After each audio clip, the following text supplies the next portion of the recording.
Ever stop to think how much those little impulse buys on your phone are adding up to, and how many subscription payments are sneaking out of your bank account every single month?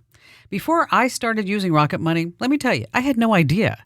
But the first time I logged in, I saved $435. I couldn't believe it. Rocket Money is a personal finance app that helps you find and cancel your unwanted subscriptions, monitors your spending, and helps lower your bills so you can grow your savings. I just love the dashboard. It shows everything in one place, even the subscriptions you forgot you signed up for. And if there's something you don't need, Rocket Money helps you cancel it. Plus, it alerts you if a bill increases or if something unusual pops up in your account. It's basically like having a personal assistant for your money. Cancel your unwanted subscriptions and reach your financial goals faster with Rocket Money. Go to rocketmoney.com/Kim today. That's rocketmoney.com/Kim. rocketmoney.com/Kim. Welcome to the Kim Komando Show podcast for the weekend of July 20th, 2024. Thank you for listening to the Kim Komando Show. Here's hour one. I always like to kick things off with something fun and interesting. And yes, Yelp reviews. You're not going to believe what they released this past week. When you think of rats, okay, what state comes to mind? Probably like New York City, New York, right? Because you remember that whole rat with the pizza going up and down the subways? Well, as it turns out, New York is not the rat capital. It's California, right? Following close is Wyoming, Washington, D.C., New Mexico, Wisconsin. No Washington, D.C. jokes, by the way, about those rats. Speaking of Yelp, they also report a 323% increase in requests for cockroach control services. Oh, I hate those. But you know what are the worst? Here in Arizona, we have to deal with scorpions. Oh, I can't stand them. I've been stung, I think, 6 or 7 times. One time I was stung right before I was coming on the air. It's like, oh, wait, I'm from New Jersey. We shouldn't have to deal with scorpions. Fun times, right? Hey, listen, get ready for a major tech explosion, because if you don't know what's happening in the tech world, you are going to be left behind. And that's why I'm here. I'm Kim Komando, America's beloved digital goddess. It's the biggest show. It's the best show. It's the most trusted show about all things digital. You can find me on over 420 top stations. And then, of course, I'm streaming in your favorite radio app. Just search for Komando. And you can also find the Kim Komando Show now as a podcast. So wherever you get your podcast, just search for Komando with a K, of course. And a big hello and salute goes out to all of our listeners on the American Forces Network Radio, reaching over 375,000 U.S. service members in 175 different countries and 200 ships at sea get the Kim Komando Show. I just think that is like the coolest thing, that you could be on a nuclear sub and you hear my show. Wow. Just a quick reminder that great sponsors help to make this show possible. And I always negotiate these exclusive money-saving deals. And so as you're listening to the show, you're like, oh, how do I tap into that? How do I get this? Head to one spot, komando.com/sponsors. Okay, just for you, dear listener, I check out at least 35 to 40 different websites every single day, just to make sure that you and I are both up to date with what's going on in the tech world. And here are the top things you need to know that are happening right now. And probably you never even heard of that company before. I'm talking about CrowdStrike. And CrowdStrike has at least 30,000 customers around the world using its cybersecurity software. And I'm talking about big companies, airlines and banks and businesses, hospitals, emergency services. Even Amazon is a customer. It has one job, just one job. That job is to make sure that Windows computers around the world, all their customers, that they don't fall prey to hackers and scammers, ransomware, cyber attacks, whatever you want to call it. Well, this past Thursday night, it pushed out a software update. Now, when I say push out a software update, that means that these Windows computers got the update no matter what. Okay? It wasn't like there was some guy or gal on the other side saying, well, we don't want that one. So they pushed out this update around the world. The update didn't play very nice with Windows at all. And by the time that CrowdStrike figured all this out, it was just too late. Computer systems around the world, oh my gosh, faced the blue screen of death. In Alaska and Ohio, 911 lines went down. Airlines were really hit. American, Delta, United canceled over 2,000 flights in the United States. London Stock Exchange was even disrupted. And then CrowdStrike, they're sitting there like, what are we going to do now? Well, they undid the update. But it's not like just turning a switch on and off. These things have repercussions. So it could take weeks, yes, literally weeks, before these massive systems and networks are up again the way that they were before. Now, Microsoft, of course, is freaking out. CrowdStrike is freaking out. Who knows how much money that we've all lost in the businesses over the last 48 hours. But Microsoft actually came out and said this. If you have CrowdStrike and if you had trouble with your Windows computer, you should turn your computer on and off 15 times. 1, 2, 3, 4, 5. Could you imagine? Oh my gosh. But this brings up a bigger issue, a really big issue, that all these massive corporations, emergency services, airlines, hospitals, you name it, are all dependent on one company. And that company obviously does not have a backup plan. Oh, we're going to undo the update? Oh my gosh. Some of these airlines actually reverted to doing handwritten boarding passes. Wow. We're all reliant on that one company. Oh, CrowdStrike, their stock went down, as you might expect. All right, moving on to number 2. All right, moving into number 2. And it doesn't happen very often. In fact, I don't think it's really ever happened. But when you think back to the moment when former President Donald Trump was shot, it was probably one of the very few times, if not the only time, that photographs circulated on social media immediately, and those photographs could be trusted. I mean, the photo that captured the bullet in mid-flight, in that split second after it tore through Mr. Trump's ear, was taken by a New York Times photographer, Doug Mills. I saw an interview with him, and what's really fascinating to me about that is like 30 seconds before he took that photo, is he was actually at another spot, changed lenses, thought I can get an up-close shot of President Trump. Yeah, isn't that something? And then also that photograph of Trump, blood on his face, fist in the air, surrounded by Secret Service. Now, both had one important thing in common. Social media helped push out those photographs around the world, right? Before anybody had a chance to doctor those photos. Uncommon? Absolutely. Moving on to number 3, I tried to make an AI version of my voice because I thought, this would be so great. I could do podcasts, I could do my daily tech updates, and it could be like this AI version of me. If you were my bank, how would you respond if this was the voice that you heard? Hi, this is Kim Commando. I'm hoping to transfer money for my son's graduation present. $10,000 to the account ending in 1234. Since I have you on the phone, can we update my voice recognition settings? Okay, that's pretty darn close, isn't it, to my real voice? But it's missing that tone, the inflection, the feeling. But if it was somebody on the other end of the line, they might believe that because they don't really know the real way that I speak. And when you think about this, you've given your bank your birth date, your social security number, your mother's maiden name, and now they want your voice too. But here's the deal. With hackers stealing voice data for deep fake, is it worth it? So if you're worried about your bank having your voice data, you're not crazy because it only takes 10 seconds and a few bucks to clone somebody's voice. So here's the deal. No matter how much your bank says that your voice data is going to be safe and they want to turn on voice authentication for your account, I want you to say, no way, I'm not doing it. What you want to do is set up email alerts for any changes to your account, 2-factor authentication, of course, or use an authenticator app, and set up account lockup after a few failed login attempts. But do not let them turn on voice verification for your account. All right, moving on to number 4. I have to tell you the story. I couldn't wait to tell you the story because you're just not going to believe it.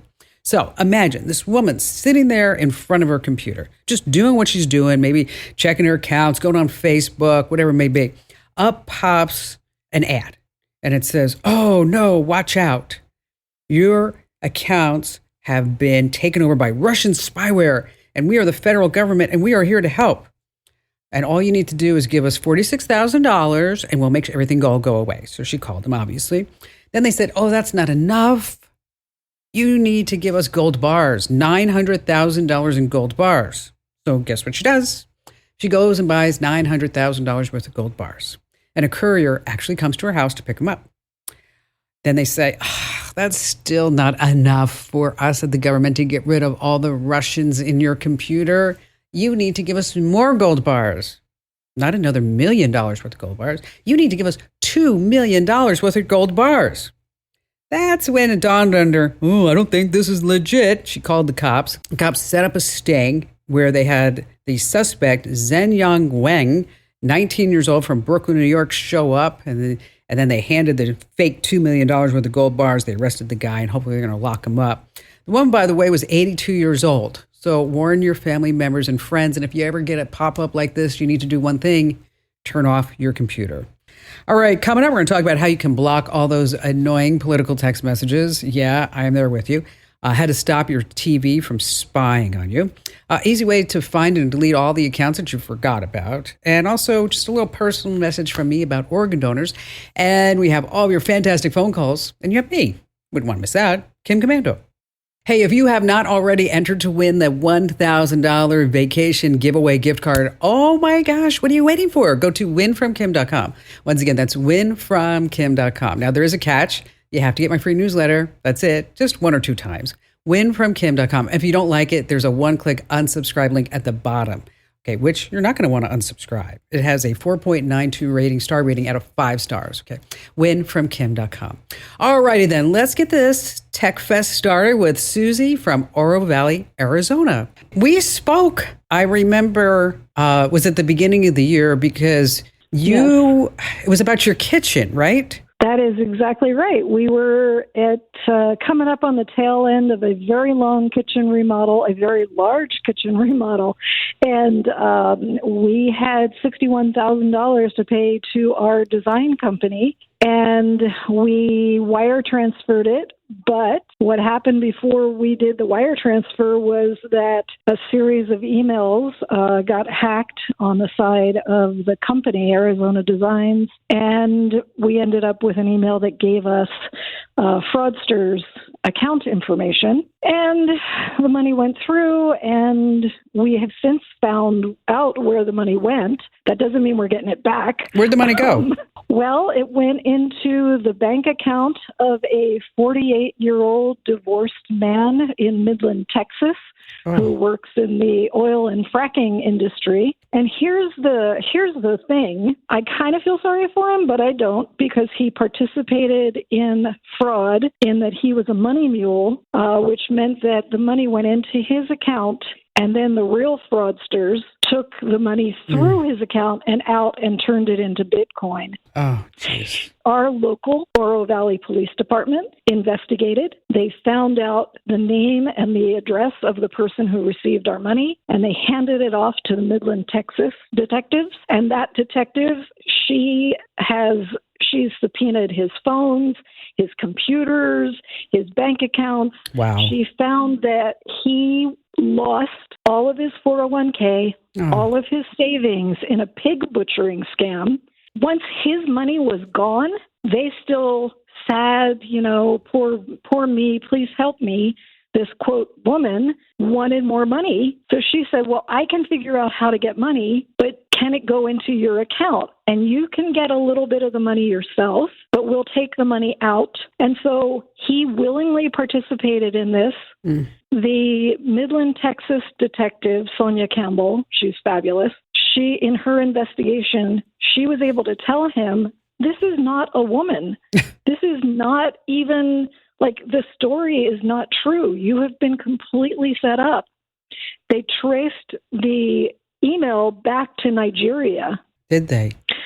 A lot of us, until this hits us, aren't aware of this situation. It's like it's human trafficking for scams, and that if they don't get a certain amount of money in a scam, can't be free. Yeah, they're not going to be free, or they say you need to do this to get free. And by the way, they are working in subhuman conditions. Of course. Working maybe 18 hours a day. And there's one that I saw, oh my gosh, Susie, I went down a rabbit hole on this not too long ago, and they had pictures of where they were in Vietnam, where they went to people in China and said, you want to get out? We can get you out, but you're going to have to come to us, and you're going to work in a fabulous resort. You're going to be a house cleaner at a resort. So all these people are thinking like, oh, I'm going to go to be a house cleaner at this 5-star resort. Anyway, they had an office building where people were like sleeping on the floor and they were basically chained to a computer. I mean, Yes. it's human. It's horrifying. Horrifying. The number of victims in these cyber crimes. I mean, when it first happened to us, I was like, oh my God, like this horrible thing happened to us. Oh my God. Well, I've since learned now, the guy that money muled our money, I don't feel like he should get off the hook completely because he understood what was going on and he got a taste of that money. Yeah, it's sad that something so good as the internet has become this international trash bucket scammer heaven. It's horrifying. And Susie, I'm so glad that you called to give us a follow-up, because who would have ever thought that this would come from outside Tucson, Arizona, to a guy in Midland, Texas, who fell for a romance scam. Then the money's being sent to human traffickers for scam slaves, basically, in Nigeria. Okay, it sounds like a movie, but this happens every single day. So that's why you have to be so careful. Whatever you respond to a text and email, you need to make sure that everything is legit. Susie, thank you for your call. Wow, what a story, right? Let me tell you. I get this question all the time. How do I block text messages? How do I do that? Okay, you can reply with stop. And if it's a legitimate organization, they will take you off the list. But what if it's not a legitimate organization? Well, if you have an iPhone, in settings under messages, you can turn on filter unknown senders. Now on Android, you can open the phone app, tap on the 3-dot icon and dive into settings, then turn on caller ID and spam. Again, that's filter unknown sender. It's going to put in a special folder on your iPhone, by the way. Hey, listen, you want to stay right where you are because we have some really great phone calls coming up, as well as how to stop your smart TV from spying on you. Yeah, you don't want to miss that.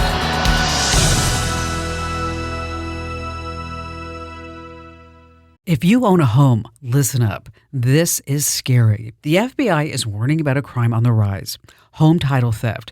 And it doesn't happen the way you might think. No break-ins, no stolen keys, just a forged signature on a single piece of paper filed with the county. In minutes, criminals can transfer the title out of your name, then use your ownership to drain your equity or even sell your home. The worst part, most people don't know what's happening until they get collection or foreclosure notices in the mail. That's why I trust Home Title Lock. When you visit HometitleLock.com/Kim, you'll get a free title history report and a 14-day free trial of their $1 million triple lock protection, including 24/7 monitoring of your home's title, urgent alerts to changes, and if fraud does happen. Their U.S.-based restoration team will work to restore your title, covering costs up to $1 million. Don't wait. Protect your home and equity today. Get your free 14-day trial at HometitleLock.com/Kim. That's HometitleLock.com/Kim.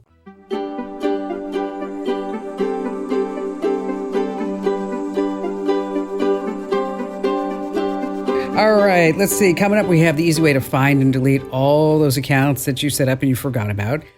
Later on, just a little personal update about me and organ donors and stuff like that. And before we get to all of that, let's talk about your smart TV, because yes, it's connected to the internet, and yes, it is keeping eyes on you, right? Brands like Samsung, LG, Vizio, and Sony are no longer just delivering all your favorite shows.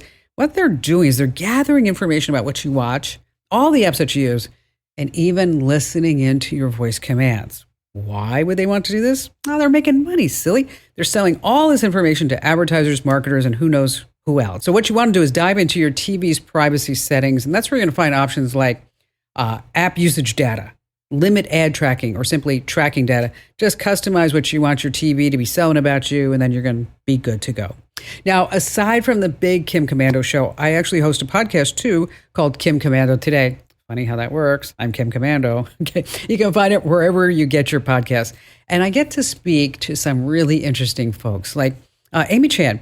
She puts together this dating boot camp. And I thought it'd be so interesting where we could say, like, what really constitutes a great profile? Because I know that so many of you are out there trying to find love online, or you're maybe thinking about finding love online. You're like, I don't know where to even start. So she has these dating boot camps, and that's where she answers questions like, why am I not finding anyone? What am I doing wrong? Anyway, had a great chance to sit down and talk with her about all of this. Take a listen.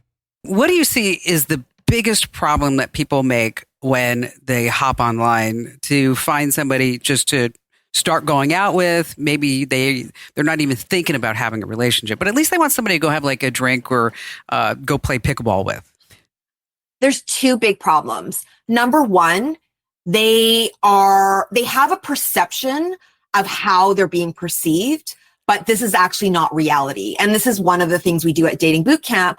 I tell someone to pull up their dating profile. I ask them, what are 3 words you want someone to think when they see it? And sometimes they'll say kind, generous, family oriented. And then we look at their photos and they are downing champagne by the bottle or they are at a nightclub. And so there's a complete disconnect from what they think their personal brand is coming across as and the actual experience of people. So they are actually targeting the wrong audience for what they actually want. The second problem is the whole nature of dating apps causes us to behave in some pretty superficial ways. We keep swiping on people that don't meet a height requirement. They aren't within a certain age range. And we are actually missing out on people who might not present as bright, shiny objects, but could be great potential partners. So you mentioned personal brand. Yeah. You know, and that I think is an interesting phrase because, you know, everything that we do here, I mean, it's always for the brand, you know, and I don't think a lot of people would consider themselves having a personal brand and what constitutes that brand and what does that brand mean to them and what does it mean to somebody else? Yeah. So I understand that using marketing terms might feel a bit icky, but the reality is people are making snap judgments about you, whether they see you at a grocery store or whether they're looking for that microsecond on a dating app to decide if they want to swipe on you. And so our brain within 2 seconds is sizing up, is this person strong? Is this person weak? Is this person threatening? Or are they friendly? And if you are coming across in a way that's having these red flags, people aren't going to be able to get past that initial first impression. So what kind of pictures should a person put up?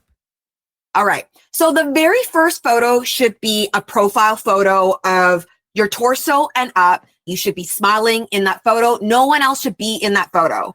The second photo should show a full-length photo of yourself, so your body. And then all the remaining photos and prompts should signify a different aspect of your personality. You don't want glamour shot after glamour shot. You don't want hiking photo after hiking photo. You want to show that you are a diverse person. Maybe you're hiking. Maybe you are traveling. Maybe you have a cute, fluffy dog. You are having these different photos and prompts so that it creates an opening for someone to inquire or maybe start a conversation with you. Now, you can hear our entire chat on Kim Komando today. So wherever you get your podcast, just search for Komando with a K, of course. You can also watch the entire interview because I actually do a video podcast on youtube.com/Kim Komando Monday, Wednesday, Friday, starting at 11:30 a.m. Pacific time, 2:30 p.m., of course, on the East Coast because you're so smart. That's youtube.com/Kim Komando. And I have to tell you, I am so happily married right now. I don't have to worry about online dating. But I once dated a baker. Yes, a baker. But I couldn't handle it. He needed a lot of attention. Oh, that was bad. It was so bad. All right. The more online accounts that you have hanging out there, the more at risk you are of hackers getting into your stuff. And with a new data breach, it seems like every single day, it's getting like white noise, isn't it? Your passwords just aren't safe. So what you want to do is go through your email inbox to find any accounts that you're not using anymore. Then open your browser's preferences, go to your account credentials or passwords, and then make a list of the accounts that you don't use anymore. So removing these online accounts, sometimes it's not so easy. So that's where you need to go to a special site because they walk you through step by step. JustDelete.me. That's JustDelete.me. So instead of a .com, it's a .me. JustDelete.me. The site has a directory of all kinds of links to get rid of hundreds and hundreds of various accounts. Then again, that's JustDelete.me. It's just a smart, safe thing to do. All right, still to come, we have more of your phone calls that you don't want to miss here on the Kim Komando Show. Let's see, Kirsten in Orlando, Florida. Hi there, Kirsten. Hi, Kim. I'm so excited to talk to you. I've Yay. listened to you since probably the early 2000s. I feel like I've grown up with you. Well, thank you for that. I appreciate that. I really do. What's going on? So I wrote you a note just a couple weeks ago. I had to do a presentation for a women's group at work on cybersecurity. And I had a lot of ideas, and I'm like, okay, let me get some information and make sure I have sources to back up what I'm telling everybody. So I had a bulleted list of what I wanted to cover. And then I was like, oh, let me start off at Kim's website, even though last time I was on it, a couple months ago, it's like, its search isn't probably going to be that good, but I'm going to wade through it and find information anyway. And so when I logged in, I was like, oh my gosh, it looks different. This is great. Oh my gosh. Okay, you can say it. You can say it. It doesn't suck anymore. Okay. It didn't. It was amazing. So everything I searched for, it was like, boom, it popped right up, searching for, safeguarding passwords, what to do with credit cards. It actually gave me so much. I thought initially my presentation was going to barely take up 30 minutes. Well, I found so much information and ended up going down so many rabbit holes that my presentation was an hour and I barely got it all fit in that hour. That's all. You know what? I'm so glad that you gave the website another shot, because I will tell you, because I write this newsletter every single day, that, called The Current. And I have been so reluctant to link out to the website, because I want the experience of when you're getting our newsletter that you're learning, you're laughing, you're having fun. And then I didn't want you to go over to komando.com and then suddenly you were like, what just happened? How come I have all these pop-ups and Taboola and all this other crap? And so thank you. We spent a long time on it to make sure that it was an experience, a fun experience. And if you wanted to find something, that you could actually find it. So how did you get elected to give this seminar? I lead the group, and we kind of take turns doing topics. And a lot of times the topics are a little more touchy-feely. So when my turn came, I'm like, I'm not really touchy-feely. I want to give people some concrete information that they can use and that I'm going to enjoy talking about. And so it just popped right up. I'm like, oh, cybersecurity. Everybody needs to know that. You know what? Everybody needs to know that. Everybody needs to know about cybersecurity. I mean, but unfortunately, sometimes they don't get educated until they get taken. And then once they get taken, they're like, oh, I have the password religion now. It's like, okay, got that. Well, I'm so happy that you took some time to give me a call and express what the website is like now. And don't forget, you can always close that seminar that you're doing. Any seminars you're doing, I don't care what it is about, by inviting people to sign up for my free newsletter, because really it's growing like crazy. We're over 500,000 folks right now. And just tell people to sign up over at getkim.com. But I'll give you a solid, is that at the bottom of every newsletter is that you have a unique referral link. Now, if you hit that unique referral link, you share that out, guess what? You get to win valuable prizes when your family and friends and your coworkers sign up to $1,000 in cash. So if you're already getting the newsletter, make sure that you always get that referral link and you send that out. Hey, Kirsten, thank you for your kind words today. All right, let's see. Rudy in Augusta, Georgia. You're up next. Well, I've listened to you for years, and you definitely have helped me out quite a lot. Well, awesome. That's happy to know. I like to hear that. Thank you. So about 4 or 5 years ago, I ran across a program that was audio for, it was long before AI, but that had emotions that I could put onto a video, but it was extremely expensive. Okay. So I opted not to do it because it was like $4,000 to $6,000 for that. But I've been looking ever since, and I still haven't found anything. When you said, did you say video or audio? I thought I heard you say video. Emotions into video or audio? Well, I do both. Okay. But I wanted to record the audio to put onto a video. Oh, basically. Okay. All right. And so are you looking for a voice to do the narration, right? Correct. Okay. All right. Boy, I'll tell you, this is tough. I'll tell you, I've paid thousands of dollars, Rudy. Thousands. Just wait. I should have gone on the corner and just gave it away to the homeless people. Okay. Because, and not just that, but I also spent my time trying to train AI for voices.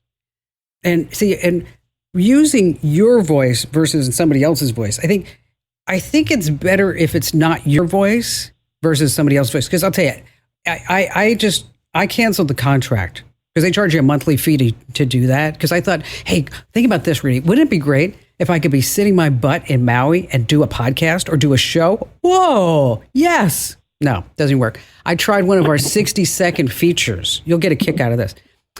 One of our 60-second features, Digital Life Hack. And I was like, oh, this sounds so good. Nobody's going to know it's not a Kim Komando. It's the AI version of Kim Komando. So put it out there. And the gal who's in charge of WTOP in Washington, D.C. sends me a note and says, is this AI? Because I ain't playing it. I'm like, oh, ouch, ouch. So anyway, I'm done out of the AI Kim Komando business, just to let you know. I tried it once. But Amazon has something called Polly. They don't really talk about it very much. I have a friend of mine who is using it for audio narration for audiobooks. And we were talking about this. I was saying, like, I can't replicate my voice. And then he was explaining to me that replicating an existing voice versus an AI-generated voice to give it the tone, the inflection, and the emotions is a lot tougher than just starting with a computerized voice in the beginning. You know, when you start thinking about it, that makes sense. Okay? Absolutely. So Amazon Polly it's priced per million characters. I know, it sounds kind of strange, right? And if you think about it, it's anywhere between $4 and $16 per million characters. So I think reasonable. So it offers different voices. Depending upon what type of voice you want, you're going to spend a little bit more per million characters. Google has similar pay-as-you-go model. It's called Google Cloud Text-to-Speech. And then there's also Speechify. Now, I haven't looked at Speechify. I haven't looked at Google Cloud, but I have heard, like I said, my friend's audiobook that used Amazon Polly, and it didn't sound like you and me, but if you didn't know, it's pretty darn close. Does it show emotion? Does it express emotion? Yes. That's what I'm looking for. Yes. You're going to pay a little bit more for that per million characters. But if you're looking for somebody to say, Rudy, you are the rudest person I've ever talked to on the air in my entire life. Or, Rudy, you're the man of my dreams. I love you. You can use that as your ringtone, by the way. I wish I was recording. There you go. So you got different options there. But, I would start with, I said, Amazon Polly. Again, you don't hear a lot about it, but from what I heard, it sounds pretty darn good. Hey, just a quick reminder, if you're ever too shy to come on a big-time radio show, but you still have some questions that you need my help with, easy breezy, just go to komando.com, KOMANDO.com. And then there's a link at the top that says Ask Kim. Yes, Smarty Pants, that's where you click. And then I read every single note that you send. Again, komando.com, and use that Ask Kim button. All right, still to come, a personal story about organ donations here on the Kim Komando Show. All right, a year ago last May, I announced here on the show that I was going to be out for a week or so because I had to have a cornea transplant in my right eye. Let me back up. When I was about 12 years old, I was on the playground, and you know how your mom says, oh, be careful, you're going to poke your eye out? Well, I was on the playground, and this kid ran at me with a stick and actually took out my cornea, and then that developed into glaucoma. It was just a whole nightmare, and then I got a transplant when I was 14, and that cornea lasted a long time. So just to give you a quick update, here we are, a year and a couple of months post-surgery. In my right eye, before the transplant, it was 2400 was the eyesight. Now it's 2125, which is fabulous. I'll take that. And I'm super excited because this coming week, yes, I'm going to go get a contact lens. I can't believe this.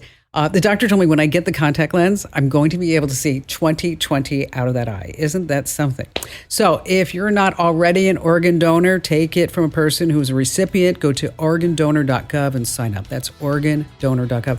You're not going to be able to use it anymore, okay? Go to organdonor.gov. Hey, listen, just a quick reminder, make sure that you enter to win that $1,000 vacation gift card. Go to winfromkim.com. Once again, that's winfromkim.com.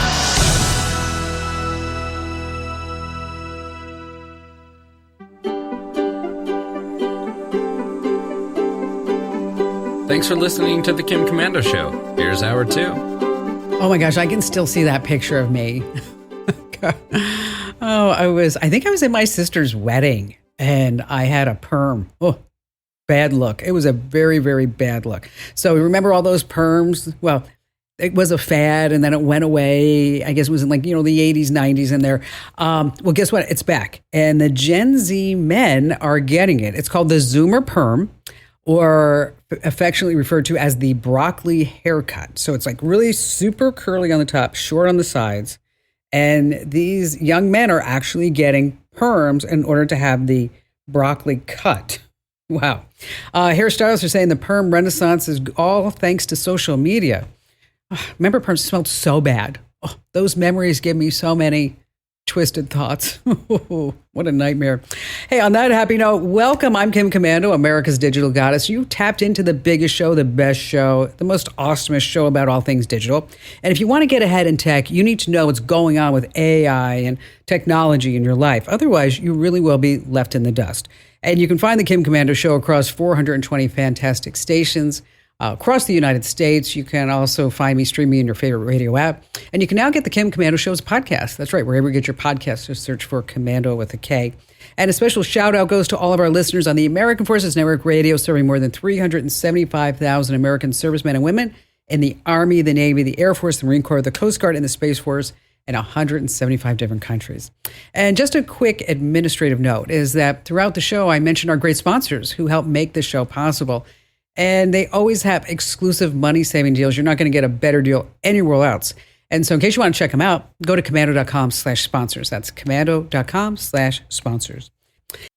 Alrighty then, every single day, you've heard me say this, I truly do. I go to at least 35 different sites to make sure that I know exactly what's going in the tech world so I can make sure that you know too. And we're going to start with the top 5 things that you need to know. And we're going to begin with Amazon's Prime Day. It happened this past week. Sales increased 11% over last year. Guess how much they made in 2 days? Anybody? Make a guess. Throw it out there. Nope, you're wrong. You're wrong. $14.2 billion. My gosh, in 2 days. But Google searches for the question, is Prime Day a scam, shot up 300% in Prime Day's first 24 hours.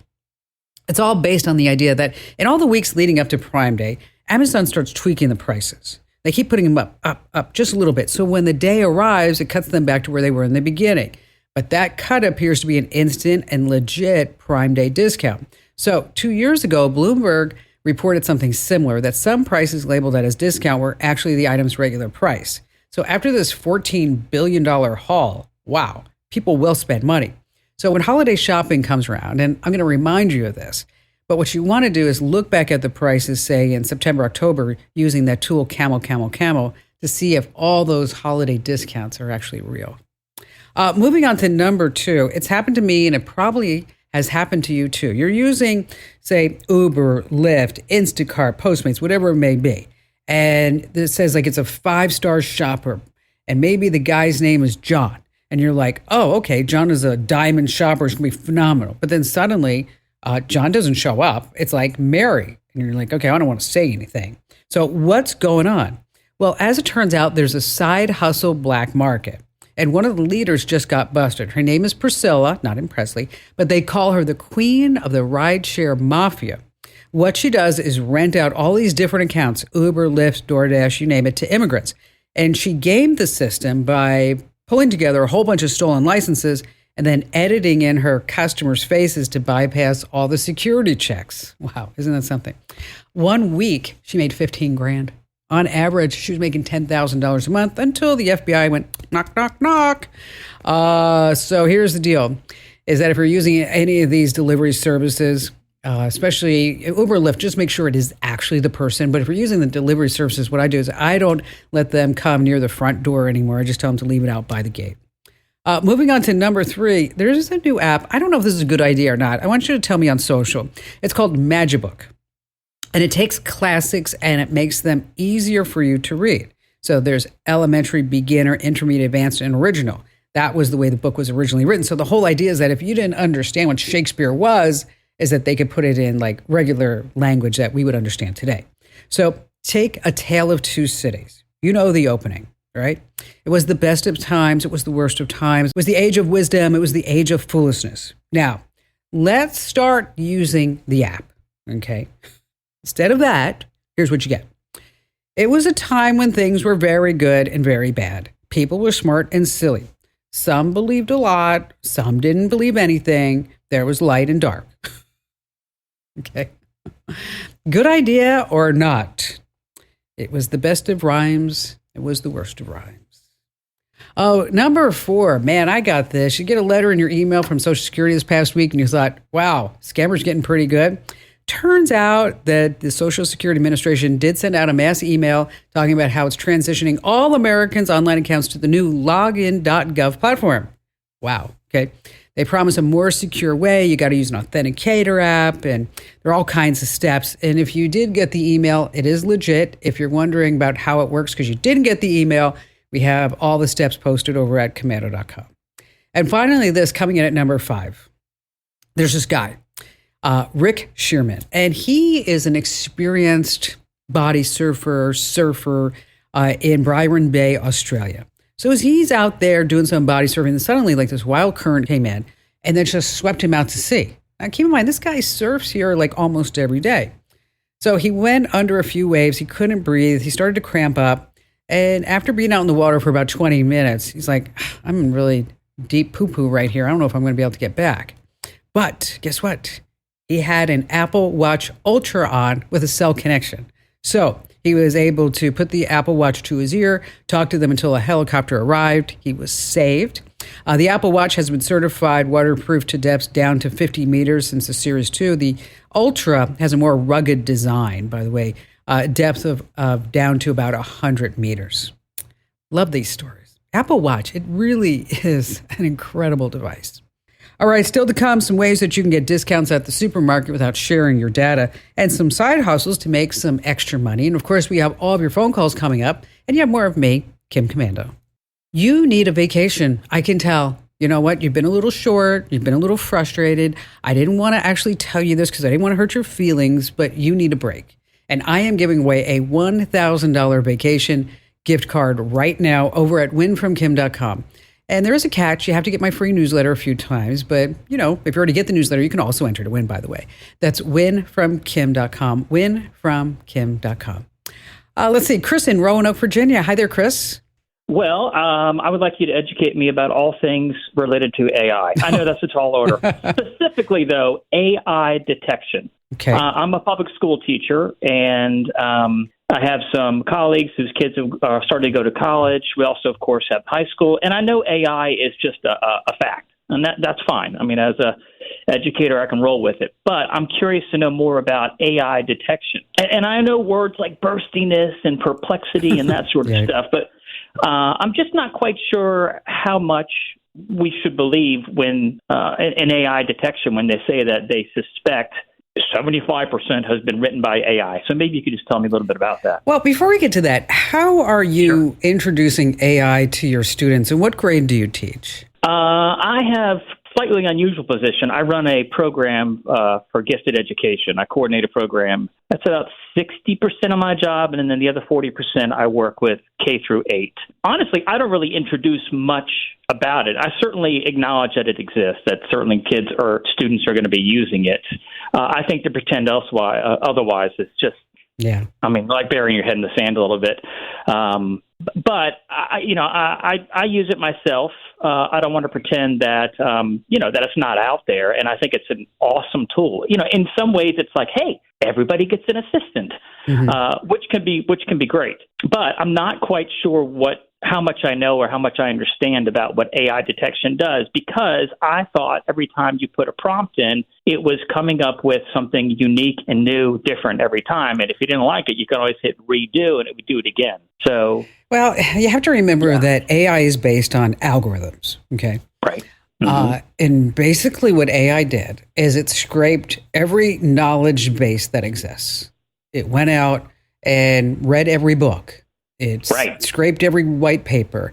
It looked at every piece of art. It's continuing to keep doing this as we keep adding to the web. Over on YouTube, it's not just looking at the videos for deep fakes, which are easily generated. Sure. But it's scraping the tone, the inflection, the manner that people speak, the slang, whatever it may be.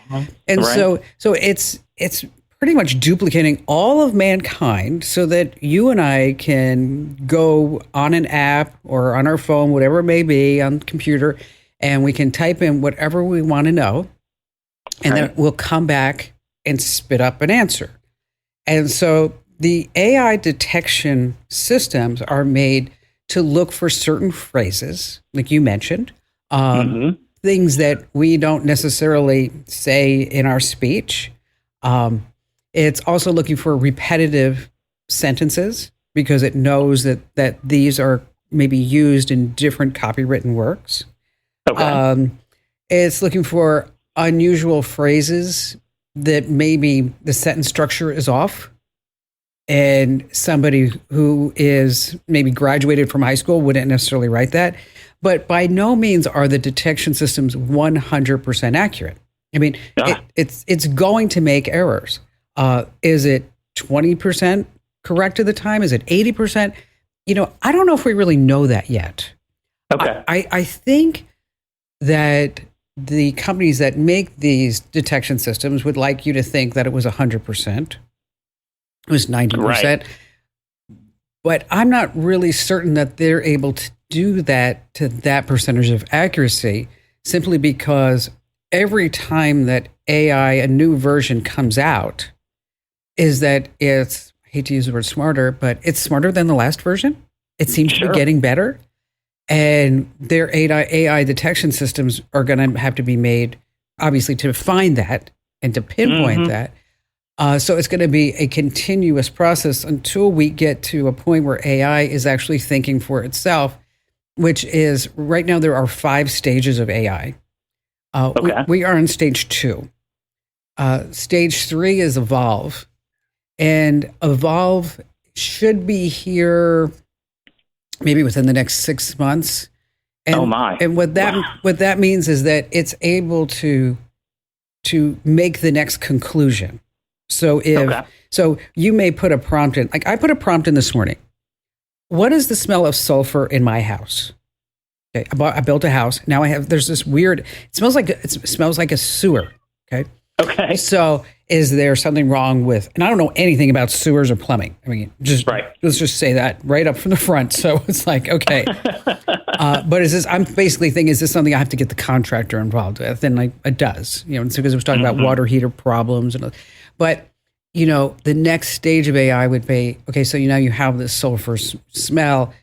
Here's what it's instead of me thinking I have to call the contractor, it's going to say, now, you need to make a complaint with the register of contractors, call your contractor, make sure that you have things documented, whatever it may be. And then the next stage is that it will be able to maybe write that letter for me automatically. I'm not thinking about it, come up with new ideas, how to fix it. And then basically the last stage is it will just take care of everything for me. Okay. Right. So we kind of went on a tangent, but I'm back right now to say that, kids are going to use AI, adults are using AI, right? So is it honestly, is it a hollow threat to say that we have AI detection systems? Given that, I think there are even ways that folks are figuring out how to write prompts that will even more effectively, quote, evade these AI detection systems. Of course, yes. So it's kind of like the cat, the dog chasing its own tail or something. And the other ironic part, this has got to be true, I think. Aren't they using AI to detect AI? Aren't they Yes. themselves using that? Yes, they are.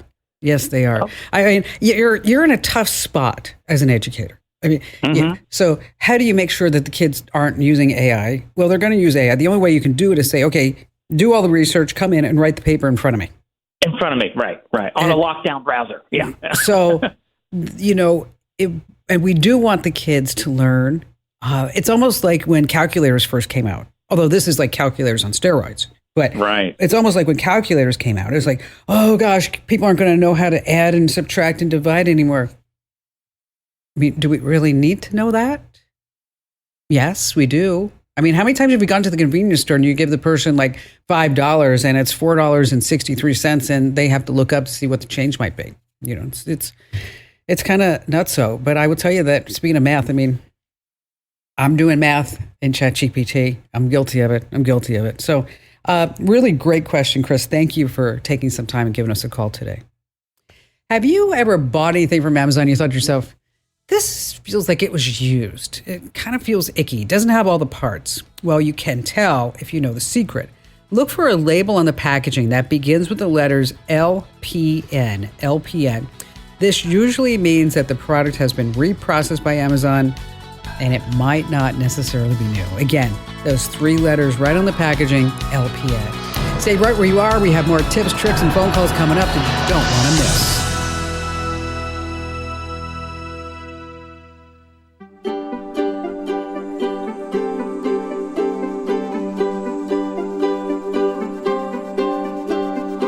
Hey, if you're a business owner, you don't need me to tell you running a business is hard. It's challenging. Well, right now, you can download NetSuite's popular KPI checklist absolutely free at netsuite.com/Kim. You're going to love this. netsuite.com/Kim. netsuite.com/Kim. Hey, in just a few minutes, a couple of ways that you can get discounts at the supermarket without sharing your private data. And then later on, some side hustles to make some extra money. And before we go back to that and all of your phone calls, let's talk about binge watching. Because as it turns out, a new survey from the American Academy of Sleep Medicine found that 90% of all adults have lost sleep because of binge watching. So what can you do if you're like, oh, I can't go to sleep because I want to watch the show? I mean, how can you get around this? Okay. Number 1, turn off autoplay. This makes it super easy to go from episode to episode, but it's designed to keep you awake, alert, and watching. So just turn it off on Netflix, Amazon Prime, or Hulu. Now, on your TV, it may have a sleep timer. This will automatically shut off the screen after a specific time. And if all else fails, you just have to go to cold turkey. No TV if you can't turn it off. But I will tell you, I just got done. I know I was a little late to the game. But I just got done watching Dexter. That if you haven't seen Dexter, I know the premise is really weird. It's like a serial killer goes after bad guys and you're kind of rooting for him. Okay. But if you're looking for something to watch over the summer, check out Dexter. I think you might like it. Let's see. Who's up next? Tim in Naperville, Illinois. Hi there, Tim. I have a question regarding some smishing text messages that I was getting on my Android Pixel 7 phone. They were the classic USPS, we have a package for you. Click here, give us all your information. Of course. And I'm a listener, so I'm not foolish enough to fall for that. But what was annoying to me was getting the notify every day, because I try to limit how many notifies I get on my phone. Yeah, for sure. The message would go to my spam folder. The number would be blocked, but every day I'd get a call from a different number in the same country code, which happened to be Thailand. I think it was country code 63. So what I wanted to do was block the entire country code, and I couldn't figure out a way to do that on the Android Messages app. Well, inside the Android Message map is that you can go into settings. And then there's spam protection. Then you can just follow the prompts to enable spam. I'm not sure if they let you block an entire country. For that, you may need, in order to get like a third-party app like Call Blocker or Hiya, Hiya. But I'm really surprised that this is coming in on the Pixel 7 because, boy, I'll tell you, they normally do a bang-up job. They correctly identify them as spam, and they do go to my spam folder. But because it was a different number every day, I would get a notify every day. And it's just like I limit my notifies. I want, to be notified for legitimate things that I need to pay attention to. But in this case, I trust the Android Messages app. They put them in the spam folder. I don't even want to know about those. Yeah, I know. Yeah, I know. I mean, you could also set up Do Not Disturb mode, and this way it only allows messages from your contacts. And in that way, it would prevent notifications from unknown numbers, so you wouldn't be so annoyed all the time. But yeah, I mean, you think like there would be a way for us to just like make this garbage stop already. I mean, I can't tell you how many political messages I'm getting every day, and it's so annoying. I get those too. I know. They are annoying. It's like, so-and-so is this, so-and-so is this. I'm for this. I'm for that. I'm not for this. I'm like, oh, geez, Louise, But, okay. I guess we are in election season, so there's really hopefully that'll go away after November. But again, in the Android app, they do a really good job. That's why I'm surprised. So again, go to messages, go to settings, then spam protection. Just follow the prompts. And if you can't block it by the country, then Hiya, Hiya, or take a look at Call Blocker. And Tim, thank you for your call today. All right, so you go to the supermarket, you know what the drill is. There's always that price, and then there's a lower price if you have a loyalty card. And so why do they lower the price for you if you have a loyalty card? You're so smart, is that they're tracking all your data, right? And then they get to sell it. So here are some ways that you get discounts without giving up your privacy. Number one, just go to stores that don't have these loyalty programs. Trader Joe's, Walmart, everyone just gets the lowest price possible. Two, look for coupons at the grocery store websites to print, snip, and then actually hand in. Three, this is what I do. Just ask for the discount anyway. Behind the counter, the cashiers usually have a code to charge the digital price without forcing you to have a loyalty app or a card. Finally, you can ask the store manager if you can use a different phone number or physical card instead of an app. Most of these stores, they have to accommodate you if you don't actually have a smartphone. All right, still to come, we have more of your phone calls, as well as still to come, ways to make some more money with the best side hustles here on the Kim Komando Show. All right, let's see. Randy in Denver, Colorado. Hi, Randy. So I decided to become a YouTube content creator, building a channel on helping young people understand how to get into IT via the certification path. Okay. And I put tons of work and energy and time into it, and then I slipped. I didn't realize that this is an asset like a bank account or a financial institution where I do have serious login security. So my channel was stolen, Kim. Okay. At the end of May or early June, it was just gone. I could no longer log into it. Okay, wait. Before you go, what happened? How did they get your YouTube channel? Well, that's what I'm not clear. I mean, my best guess is that somehow they harvested my login. Right? It's a Gmail account. And I had a serious password on it, but I did not have two-factor authentication on it. Okay. And so, we're hit from every angle with phishing texts, the pop-ups, and, and spam. The phone calls and the emails. And so I must have slipped and fallen into providing my credentials. That's my best guess. I don't know how they did it. Okay.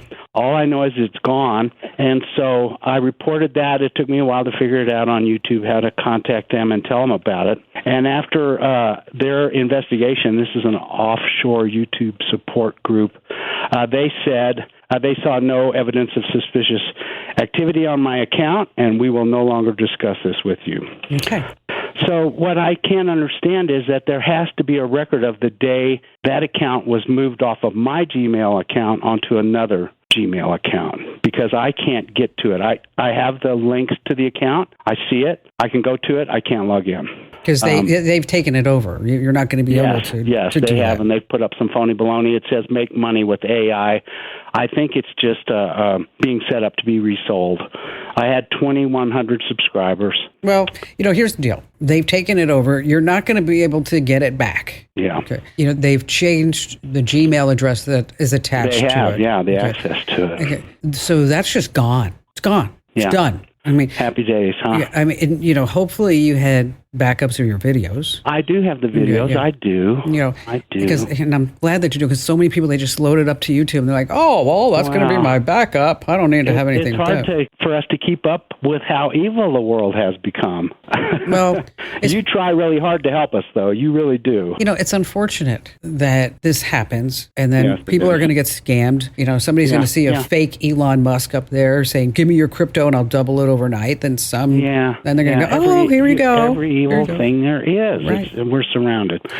But I was, anyway, I thought that, and I've kind of come to terms with that, but I had hoped you had some secret door or something. I wish I did. Randy, if I did, I would give it to you. You know that. I know you would. I do. So now that you've learned your lesson, we're going to set up that with the Google Authenticator app. Absolutely. Instead of using two-factor authentication. And then also there's Google Account Security that will also review any activity on your account and also tell you how to lock that down even more. I think I saw that. It's Google Authenticator is what I'm on to now because of you. And I would like for the whole world to understand your accounts are not secure if you do not have more than username and password. Especially if you're using the same password. The whole world needs to know that's not enough. Exactly. And also, you can't be using the same password. I mean, that's just... No. And so many people do that. They're like, I'm just going to use the same password. This is going to be... Well, because they got away with it forever until now. Yeah. So I'm sorry that you got to do this again. And if and when you get this up and running, I bet you when you get it up and running, send me a link, Randy. I want to take a look at your channel. I want to see what you're doing. Maybe there's a way that we can help promote certification in computer land and AI land because, education is always key. Let's see. Tiffany in Chicago, Illinois. You're up next. Hi, Kim. I'm a longtime listener, and I love your program. And I actually also love your daily newsletter. I like reading that. I love the joke. And you provide information that just on my own I could never know or think of. And you make it very understandable. So I always appreciate that. Oh, you're sweet. And I just want everybody in the studio to note there's one person who likes my jokes. One person. Okay. Well, that's me. I can't tell you how many times that it's like, okay, that was not even remotely funny. I'm like, I think it is. Just leave it. I like them. Thank you. And a fun fact, I'm 3 for 3. I have submitted 3 questions over the years on your site, and you're answering every one of them. So I appreciate that. Fabulous. Fabulous. What's on your mind today? Well, I'm Catholic, and in our local parish, we often get missionary priests. Often they come from countries in Africa, like Nigeria, the Congo, Uganda. And I was wondering, just had this brainstorm, would you have an idea for a language learning program that maybe the parish could provide that could help some of the priests that struggle with English? Of course. Yeah, there's all kinds of programs out there. I'll tell you the big one that is just exploding because everybody loves it is Duolingo. And this Duolingo. The reason why, and especially I bet you these guys would like it, is because they're younger, is that it's almost like learning a language and playing a game at the same time. So you get points, you can unlock different levels, there are challenges, and then also there's the streak feature. Do you know what that is, the streak feature? A little bit, yeah. It's like when you sign on to do something, it says, this is your 8th day. This is your 9th day. So you don't want to give up. So it's free with ads, or if you don't want the ads, it's like $6-7 a month. Oh, okay. Now, if you're looking for something that is going to be more structured, like, we're going to go through vocabulary. And of course, Duolingo is going to do that. But if you want to say, like, this is going to be more like a course, a class, okay? That's when you're looking at things like Babbel or Rosetta Stone. And so it's, that's going to cost you anywhere between, like, say, $10 and $15 a month. So Duolingo, like I said, everybody loves it. It has this owl mascot. It gives you reminders. It encourages you to get to the next level. It tells you stories. You can listen to podcasts in your target languages. Okay. And so that's why I would try that one first. And then I'd go to that one first. And then I'd probably go to Babbel, and then I'd go to Rosetta. But I think Duolingo, Babbel, and then Rosetta. Did I ever tell you my story about going to confession? No, tell it. Okay. So I went to Catholic school, Our Lady of Hungary. Okay. I'm still a practicing Catholic today, by the way, just to let you know. Nice. So I was in 2nd grade, and I was at Our Lady of Hungary, and I'm sitting there thinking to myself, oh, gosh, I have to go to confession. And we went every week. And I'm sitting there thinking, I don't know. I don't think I did anything this past week. And I'm like, but I got to come up with something. I can't go in there and say like, oh, forgive me, Father, for I have not sinned. I did something. So I see a Bible. The Bible's sitting right there in the pew. I'm thinking, all right, maybe I don't know all the 10 commandments. So I look at the 10 commandments and I think, got it. I know what I'm going to say. So I go into the confessional and kneel down, and you only see the profile of the priest, right? And that hazy screen. And I kneel down. I said, forgive me, Father, for I have sinned. My last confession was a week ago. And then he does that whole Latin thing. And he said, what did you do, dear one? And I said, I committed adultery. Okay. And the screen goes like, and I see his face. And I'm like, oh, and he said, you what? I said, I committed adultery. And he's like, no, you lied. Okay. Go say 10 Hail Marys and 10 Our Fathers and a couple of Glory Bees just to be on the safe side. And then when you go home, ask your mother what adultery is.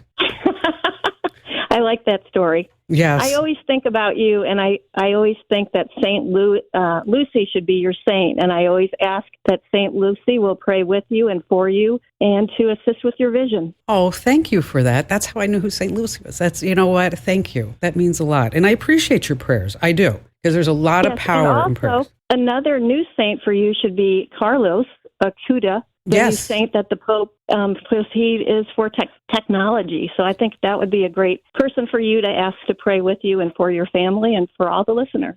I will do that. You know what? I read about St. Carlos years ago, all right? And now it's just coming to fruition. So St. Lucy and St. Carlos. You know what, Tiffany? Thank you for your call. If you need any help afterwards, remember, we're 3 for 3. Just come on back. This is a question that I get in my email box and DM'd on all over social. It seems like at least, I don't know, a dozen or so times every single day. Kim Komando, how can I make more money with the legitimate sites and apps? Because, let me tell you, the worst thing you can do, the absolute worst thing you can do is go to Google and just type in legitimate ways to make money because you will get scammed. So here are some good ways. Let's say you have a garage and you're not like me and you have nothing parked in it and you actually have it organized.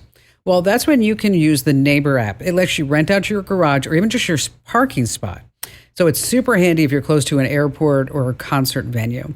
Next up, are you really super smart on a particular topic or a niche subject? I mean, you're an expert on it. Well, you can share that wisdom and get paid over on justanswer.com. Now, every answer you provide puts $1 in your pocket, and experts say they're making anywhere between $2,000 and $7,000 a month. So you may be an expert at plumbing. You may be an expert at, I don't know, fintech or economics or whatever it may be. Justanswer.com.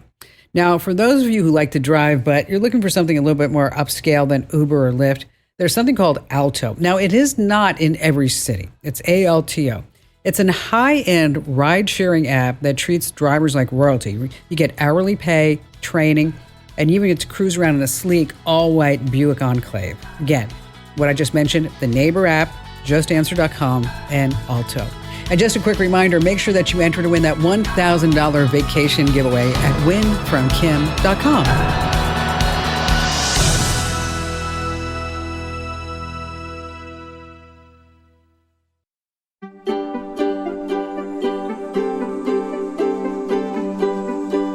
Listening to the Kim Komando Show. Here's hour 3. It's amazing what you see advertised online. Like, for example, on Facebook this past week, Niagara Falls SPCA, they put up an ad for Pepper the Parrot. Pepper the Parrot. Now, Pepper has a foul mouth. Yes, he does. The ad says, somebody get this guy a bar of soap or a humor-loving home. Okay.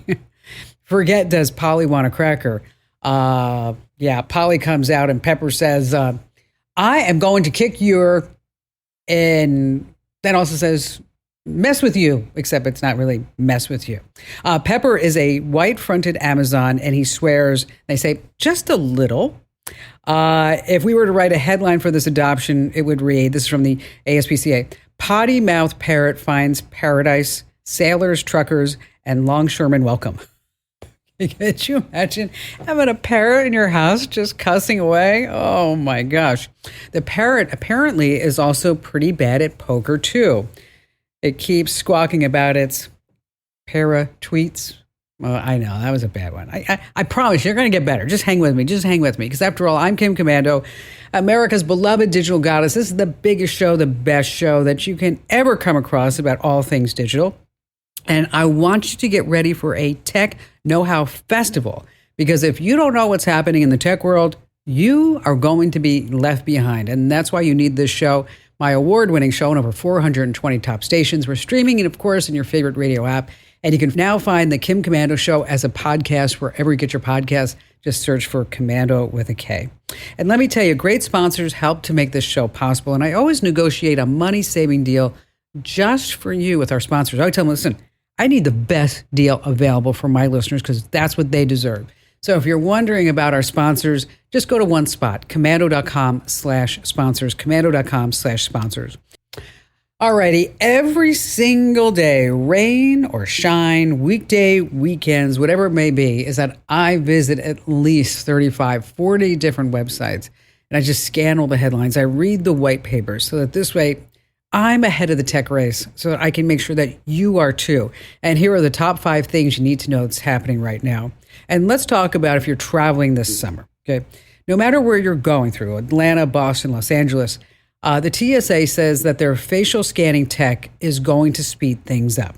Here's how it works. Instead of handing your ID to a person, you insert it into a card reader. A camera matches your face to your ID, the agent approves, and you're good to go.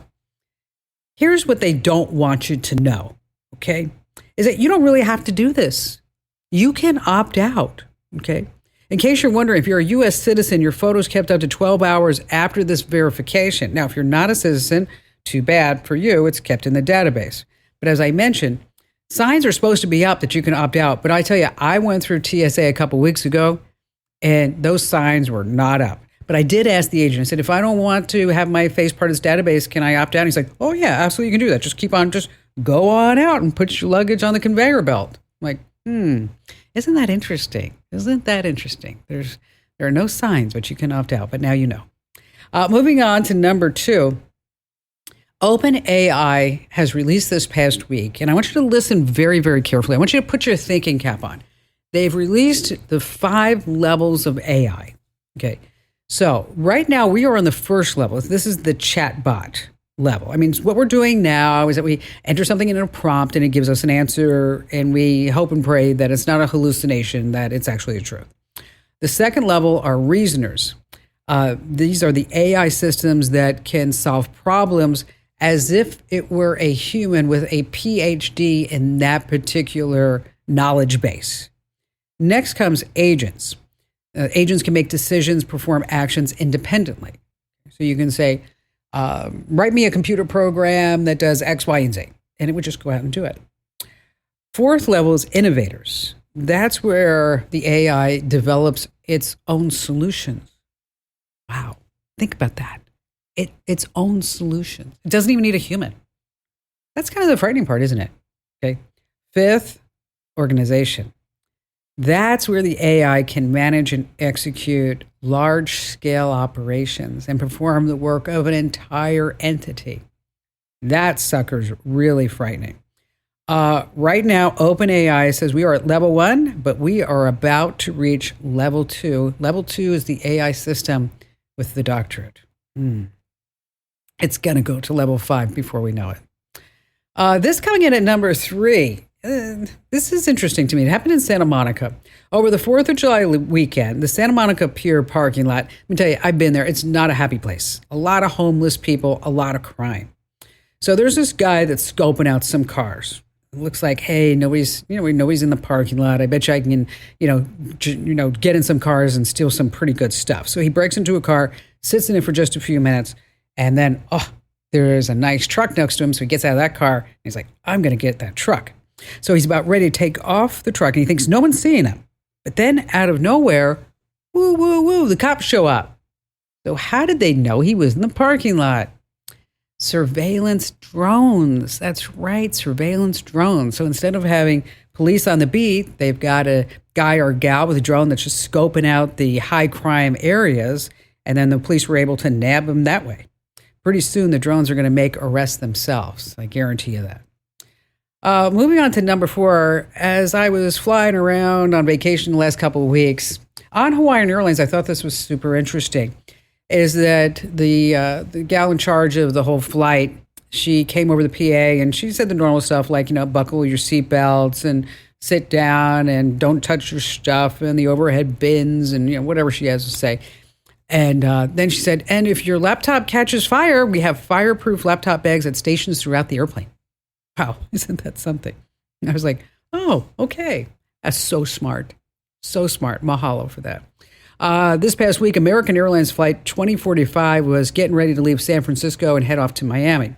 As everyone was getting seated, putting their stuff in those overhead bins, somebody says, fire, fire. You know where I'm going with this. Smoke was coming out of a person's laptop bag in the back. So everyone had to evacuate the plane. They opened the doors. They threw down the chutes. People started just saying, you have to leave your carry-on bags behind. Like, no, I'm taking it with me. I'm taking it with me. So how do you think people actually exited the plane? Calmly, rationally? Oh, no, you go first. You're a mom with kids. Okay, not at all. You should see the video. It's like pure chaos. A couple of people actually got hurt. Finally, this coming in at number 5, TripAdvisor has now a review of space. What? Dr. Proctor was the mission pilot on SpaceX Inspiration 4, an all-civilian orbital mission.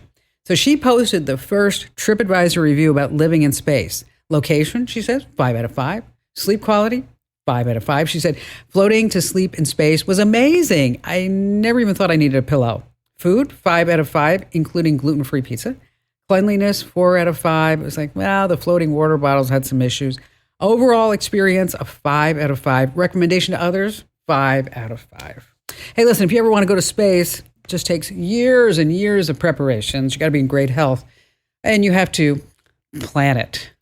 Oh, yeah. Sometimes I just crack myself up.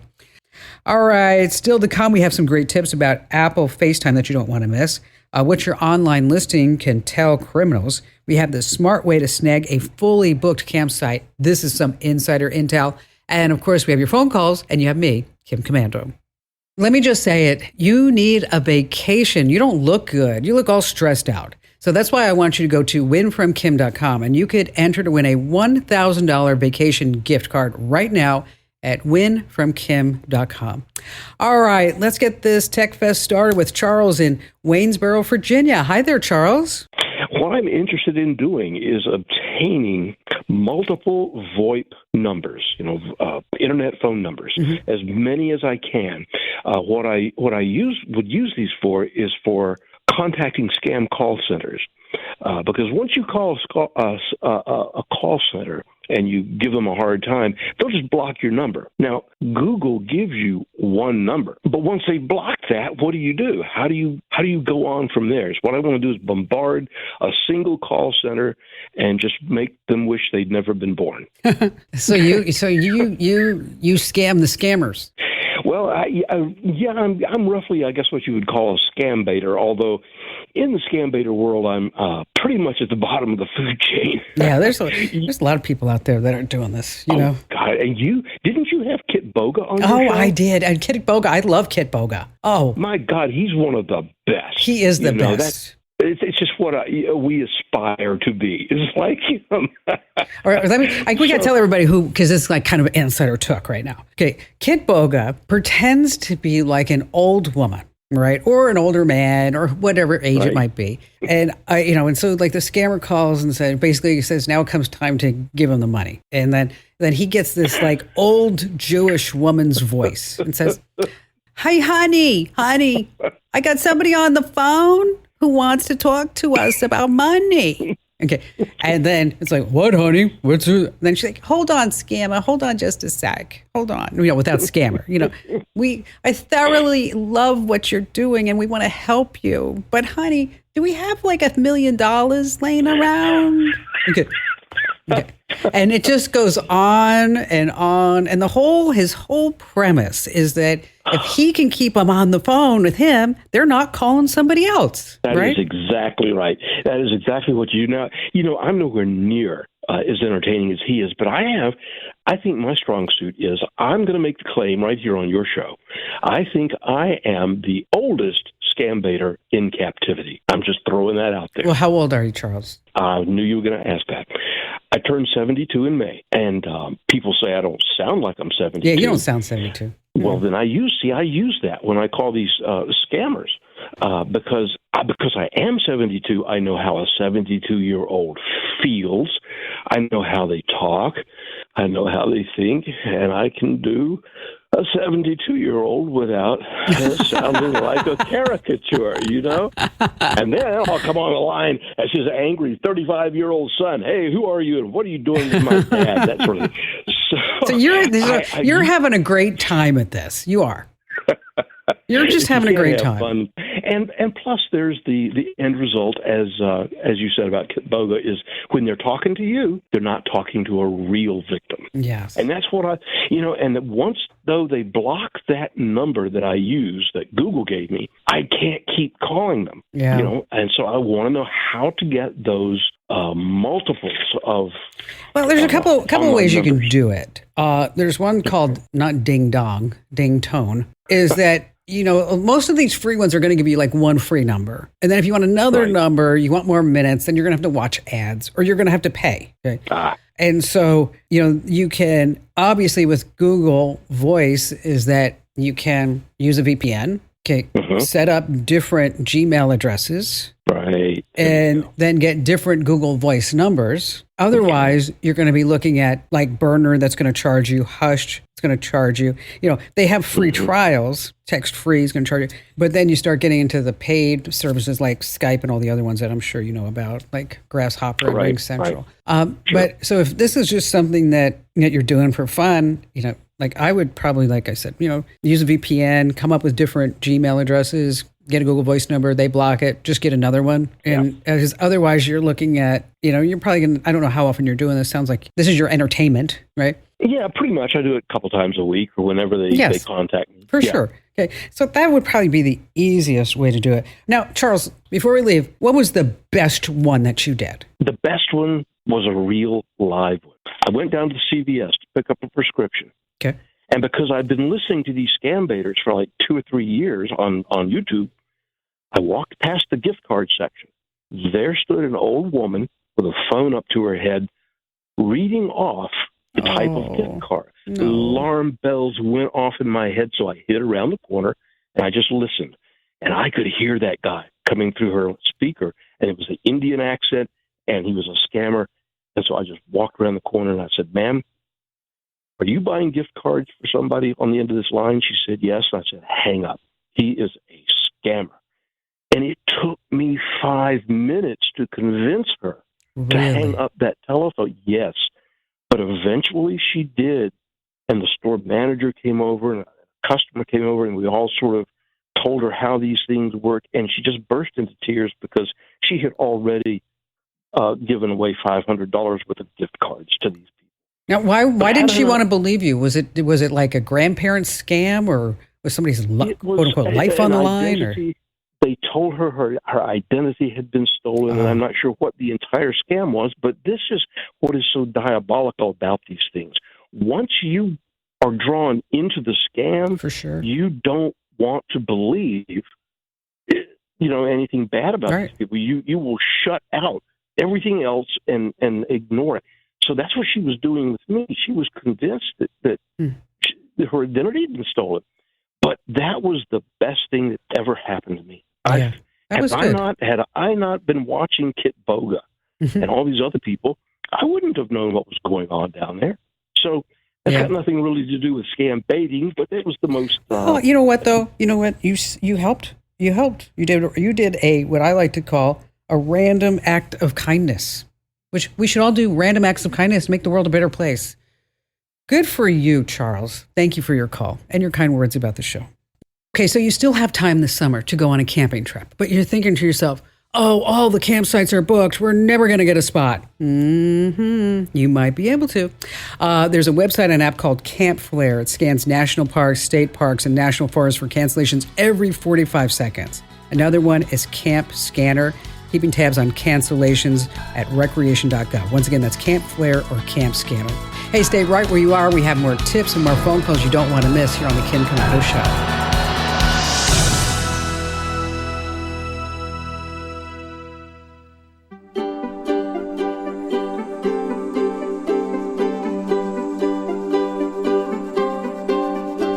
Hey, coming up in just a few minutes, we're going to talk about an Apple FaceTime feature that is so annoying. And it happened to me this past week. I was like, I have got to turn this off. And then I'm going to tell you how to turn it off. And then later on, what your online listings can tell criminals that you need to be aware of. And before we get to all that and more of your phone calls, I know that so many of our listeners are small business owners. And from one small business owner to the next, you know, every dollar counts. And I've got like this crazy formula that for every dollar that we spend, we've got to at least earn 3 or 4 times that. I mean, so that this way we make sure that the checks and balances are there. And joining us right now on the Kim Komando Show is our very own amazing content queen, Ali Seligman. Hi there, Al. Hi, Kim. And that formula came into play today, didn't it? When you guys came in, you're like, we need to have this new tool. It's how did you describe it to me? Probably I used a word that I can't say here on the radio, but awesome is the one my nice word. Phenomenal. Truly. So cool. Life-changing. I'm going to change every single thing we do. And you said, well, the tool is going to cost 1/3 of our annual revenues, and that just doesn't make a lot of sense. Dollars and cents, yeah. No, I get it. And you know what? I have been thinking about this because we are in full grow the team mode, right? So I've been doing a lot of job interviews. And wouldn't you know it, Kim, you'd be proud of me. I give the Kim Komando started this business however many years ago, no debt, no investors, all of this is us. And people are really impressed by that. Well, you know, because it's hard. I mean, it's very difficult. I read this story about Apple. I don't know if you know this story. But of course, we all know in 1976, Apple started in a garage with Steve Jobs, right? Yep. But what you may not know, I just learned this the other day, is that in order to come up with the money to start Apple, Steve Wozniak said, I think I could sell my calculator, my HP calculator. What? Okay. And then Steve Jobs said, well, I got an old Volkswagen. I bet you I could sell that. Okay. So together, they raised $1,350. That must have been a nice calculator. And of course, it was his big old geek, I'm sure. And that was how they got the money to build their first Apple I computer. That's pretty lovely, actually. Isn't it? I like that story. Okay. Yeah. It doesn't always start out pretty, right? And for a lot of businesses, it doesn't really end pretty. I could not believe these numbers. I found this study from Shopify. They looked at businesses that started in 2018. And by the 5th year, 50% of them had failed. Wow. 50%. Isn't that crazy? Yeah. Well, you know, you have a lot of people that shouldn't be in business. You know, you have a lot of people with like really bad ideas. Sure. You know? Yeah. You have people with good ideas, but without any gumption. Because, you know, it's not easy to run a business. It's. I mean, you are going to work a lot harder, okay, than you would if you worked for a major corporation. I can tell you that right now. I mean, when I worked for IBM or AT&T, AT&T was the best, okay? I would show up at like 8:30, okay? And then go see a client around 10 a.m. And then we'd go to lunch for an hour and a half, okay? And then sometimes the guys, because I was young and they were like in their 40s and I was like 20 years old. Yeah. And so they'd say, Psst, Commando. I'm like, what? They're like, we're going to play golf. You have your shoes with you? I'm like, yeah, okay. They're in my trunk. And then we'd be on the golf course. And then, of course, you know, be like, oh, got to make, oh, gosh, you know, somebody needs to call a client or something. You know. So anyway, so, you know, but now you can't do that. Not at all. No, you can't get away with that, whether you own or work at a small business, right? Or any business, really. They'll figure it out if you're not working. So there are all these lists online of ways to save money, because ultimately it comes down to, are you bringing in enough money to sustain your business, to make a living from it? Otherwise, yeah, you have to close the doors. I feel okay making fun of American Express because they're such a big name. They had this list up on ways for small businesses to save money. And I kid you not, it was stuff like take things to recycling that you could get a little bit of money for, or like just the dumbest stuff that's like, that's not what we're talking about. We're not talking about making $20 or saving $20. Okay, we're talking about some money, making money that will make a difference that I can get my kids braces with, or hire somebody else because we need to build the team. There you go. Exactly. And so software is a really good place to look for that. You just talked about this super duper fancy dancy software that I would love for us to get that is incredibly expensive. And I bet most businesses have at least one thing that you're paying for that you either don't need, you don't need the version you have, because of course, remember, you probably got upsold in the process of getting this, right? And you have the top tier. You don't need the top tier a lot of the time, unless you have a really big team. Or you might be paying for something where there are what's called seats in the software. And that just means we all get our own login. Maybe at one point you had 10 people using it. Now only 4 people do. You're still paying for 10 seats. So it is really in your best interest. Go through all these contracts regularly. You're not going to remember to do it. That's why we use a calendar. It's we do. And then the first of every month, Amber sends a note out. This is what we're paying for. You're not using it anymore. Yep. And so, so she sent that out last month. I don't know if you know. So she sent it out, and then I hit reply and went, "We don't need Grammarly anymore." And then like John and other people are like, "Wait, whoa, I'm still using it." That's why John came around the office and asked me. I heard him asking everyone, "Do you use Grammarly? Do you use Grammarly?" Because I don't use it anymore. I'm like, I don't need it anymore. Well, that's really interesting. Do you not use it because you use a different AI tool? I just put it through ChatGPT. Okay, there you go. And that is another good trick, right? There might be something that you're paying for that is already included in something else you have, or a different service that is free, does the same thing, and you don't need to pay for it. So check for those things too, especially in your tech setup. If you have redundancies, don't pay for them, please. You can have a free version of something, right? But you don't always need the paid, for sure. Not at all. No. Not at all. Yeah. But you have to put them on a calendar, or else you will forget. Oh, absolutely. Do you think we would remember, especially the bigger your business gets, and depending on what you do, you probably have a lot of vendors. You're not going to remember this stuff. I think it's also useful if you have any, really good deals that you negotiated with them, or if it's getting too expensive. This is what we do. And I think every business should ask. Yes. Ask if they can lower the price. Yeah, just ask. That's and I taught Jackie how to do that when she was working here. And her husband, Hal, came to me not too long ago, and he's like, "You don't understand. You've changed her forever." And I'm like, "What?" He goes, "Wherever we go, she asks for the senior discount. We're at Costco. She's like, I'm over 70. Do I get a discount?" And they're like, "Yes, we have a coupon." That sounds like my dad. This man will ask at a store in the mall if he can have a discount. It's like, "Dad, that's not how it works." But I kid you not, half the time they'll do it. Exactly. Yeah, they really will. So it doesn't hurt to ask. Plead your case. Be polite. Be kind.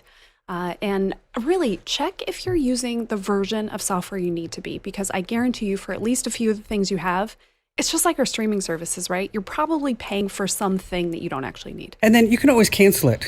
Oh, right? yeah. You cancel it, and then you go back and you get a 30-day free trial, a 7-day free trial. Yeah. And then you can go get another promo code, another discount. This is just like smart, practical advice that you're not going to get anywhere else, all right? But here. And so, Allie, thanks for joining us. Thanks for, passing that along. Because, even if we just saved you $10, you don't need to send us the $10. Although we would like you to send us. Well, no, you don't have to send us anything. But just tell a friend how great we are. That's all. Just tell one person. One person. Allie, once again, great job. Thanks for being here. Thanks. Now, I don't know if you noticed, is that there's been some changes in FaceTime. Now, they have these new video reactions, and so it adds heart emojis or fireworks when delivering important news. But sometimes they don't always work the right way. Like, Barry was on a FaceTime call with my sister, and all of a sudden he's like, "Why is there a thumbs up?" I said, "That's because you moved your thumb in the way." Okay, so that's what thumbs up. So they're called hand gestures, and thumbs up, if you do that, might give you fireworks. A heart shape will add the emoji hearts. Peace sign shows balloons. If you make the victory sign, you get confetti. Everything's great until you don't want them.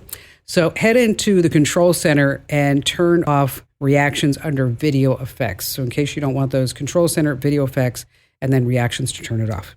All right, still to come, we have more of your phone calls as well as a great security tip at the end you don't want to miss. All right, back to the phones we go with Dave in Knoxville, Tennessee. Hi there, Dave. Well, I'm writing a book, and I need to know, I'm a Mac guy, and I need to know the best software to use to do that so I can edit it and put things in bold and that kind of thing. What's your book going to be about? It's called If You've Got Time to Worry, Then You've Got Time to Pray. I like that. That's true. That is true. That's for sure. It's like I always tell people, they say, oh, I don't have time to get this done in my life. I don't have time for this. I say, well, if you get off of social media every once in a while, I bet you'd have a ton of time, right? That's a fact. Well, listen, on your Mac, you have something called Pages. And Pages is a basic word processor. You know, you can set up outlines. You can put things in bold. You can edit. You can comment, all kinds of good things like that. If you're looking for something that you're going to collaborate with somebody else on, are you going to do that?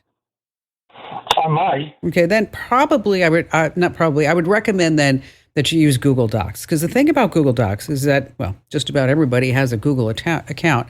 But when you're collaborating with somebody else on a project like a book, is that you can really have a collaborative environment, meaning that if they write a paragraph or you write a paragraph, you can comment, you can highlight, you can tag them. You need them to finish something. I'll tell you a secret. Is that every single day we put together our free newsletter. And the way that we put that together is using a Google Doc.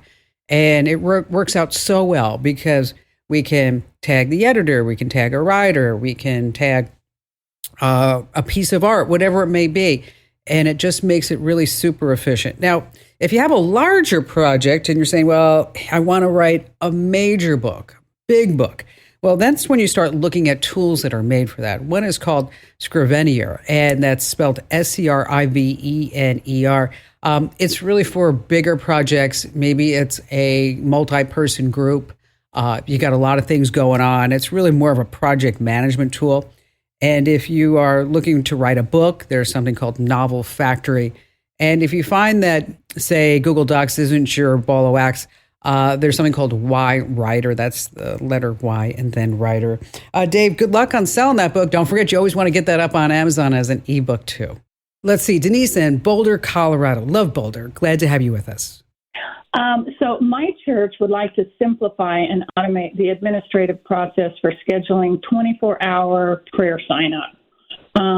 Some participants may have technical challenges and may not have computers, but most all have cell phones. So initially I would like a calendar that they could sign up for an available time slot. We have space in the chapel.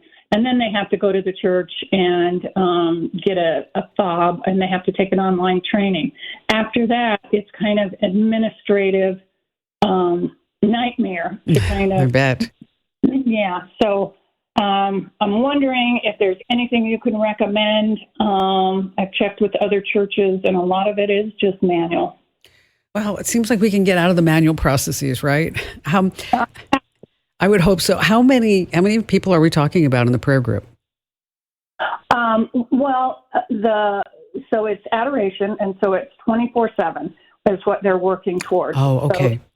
So in the chapel, there's like room for 3, 6, 9, about 20 total. Wow. Okay. All right. Perfect. Okay. Good. So it's quite a bit of people that we definitely don't want to have to put this on a spreadsheet. and absolutely, yeah. They're not even doing that right now.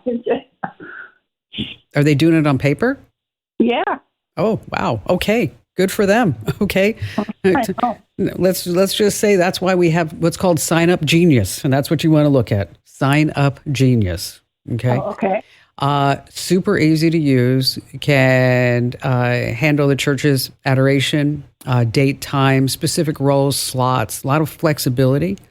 It also sends out automatic email reminders so that that will reduce the chances of people like, oh gosh, I forgot about that. There are some other features as well, but the initial setup is going to take a little bit of time because you have all the possible scenarios because you probably have specific volunteer roles, right? Right. Maybe some special events. And then what I would do is I'd get this all together, and then I would organize just a step-by-step guide for the members. You can highlight key features. You can take screenshots or even videos and say, this is where you have to, this is how you set it all up. And it's very versatile. But I really think that this is something that you're going to look at, and you're going to like it because it's free. We like that too. It's called Sign Up Genius, and again, that's Sign Up Genius. And I think normally I like to give you 2 or 3 choices, but I think this is probably the easiest and the best one for the church's needs. And if it doesn't work out, which I highly doubt, I think it's going to be perfect for you. Just keep in mind, just give me a shout back and we'll work through different alternatives. But I don't want to send you over to Google Land for Google Calendar. I just think that this is going to be a lot easier because this is exactly what it's made to do. It's just straightforward for both the organizer and any of the participants. And again, it's called Sign Up Genius. And Denise, thanks for your call today. Hey, if you're trying to sell your car, some jewelry, furniture, anything online, I'm talking about Facebook Marketplace, OfferUp, Craigslist. You have to be really careful what you put in that listing because criminals can now case your house without doing a stakeout. All they have to do is look online at what you're trying to sell. So you have to be smarter than someone who's trying to steal from other people. So for starters, do your best not to show the inside of your house, okay? Always take pictures in a public place. Say a park if it's your car or against a really plain background. Never post your address in your listing or even to say like what part of town that you live in. The same goes for any license plate numbers. Make sure that you blur them out. And don't share that listing on your personal Facebook page. Why? Because that photo combined with everything that you have on your personal page could lead the criminals right to your front door. And it makes it super easy for criminals to find a lot about you. So you just need to be smart because I'll tell you, so many people, they put stuff online. They don't even think twice and they're like, oh gosh, I wonder how they knew I had this whiz-bang smart TV in my living room when I was trying to sell a doll. Yeah, okay, it happens. Hey, listen, thanks for being here.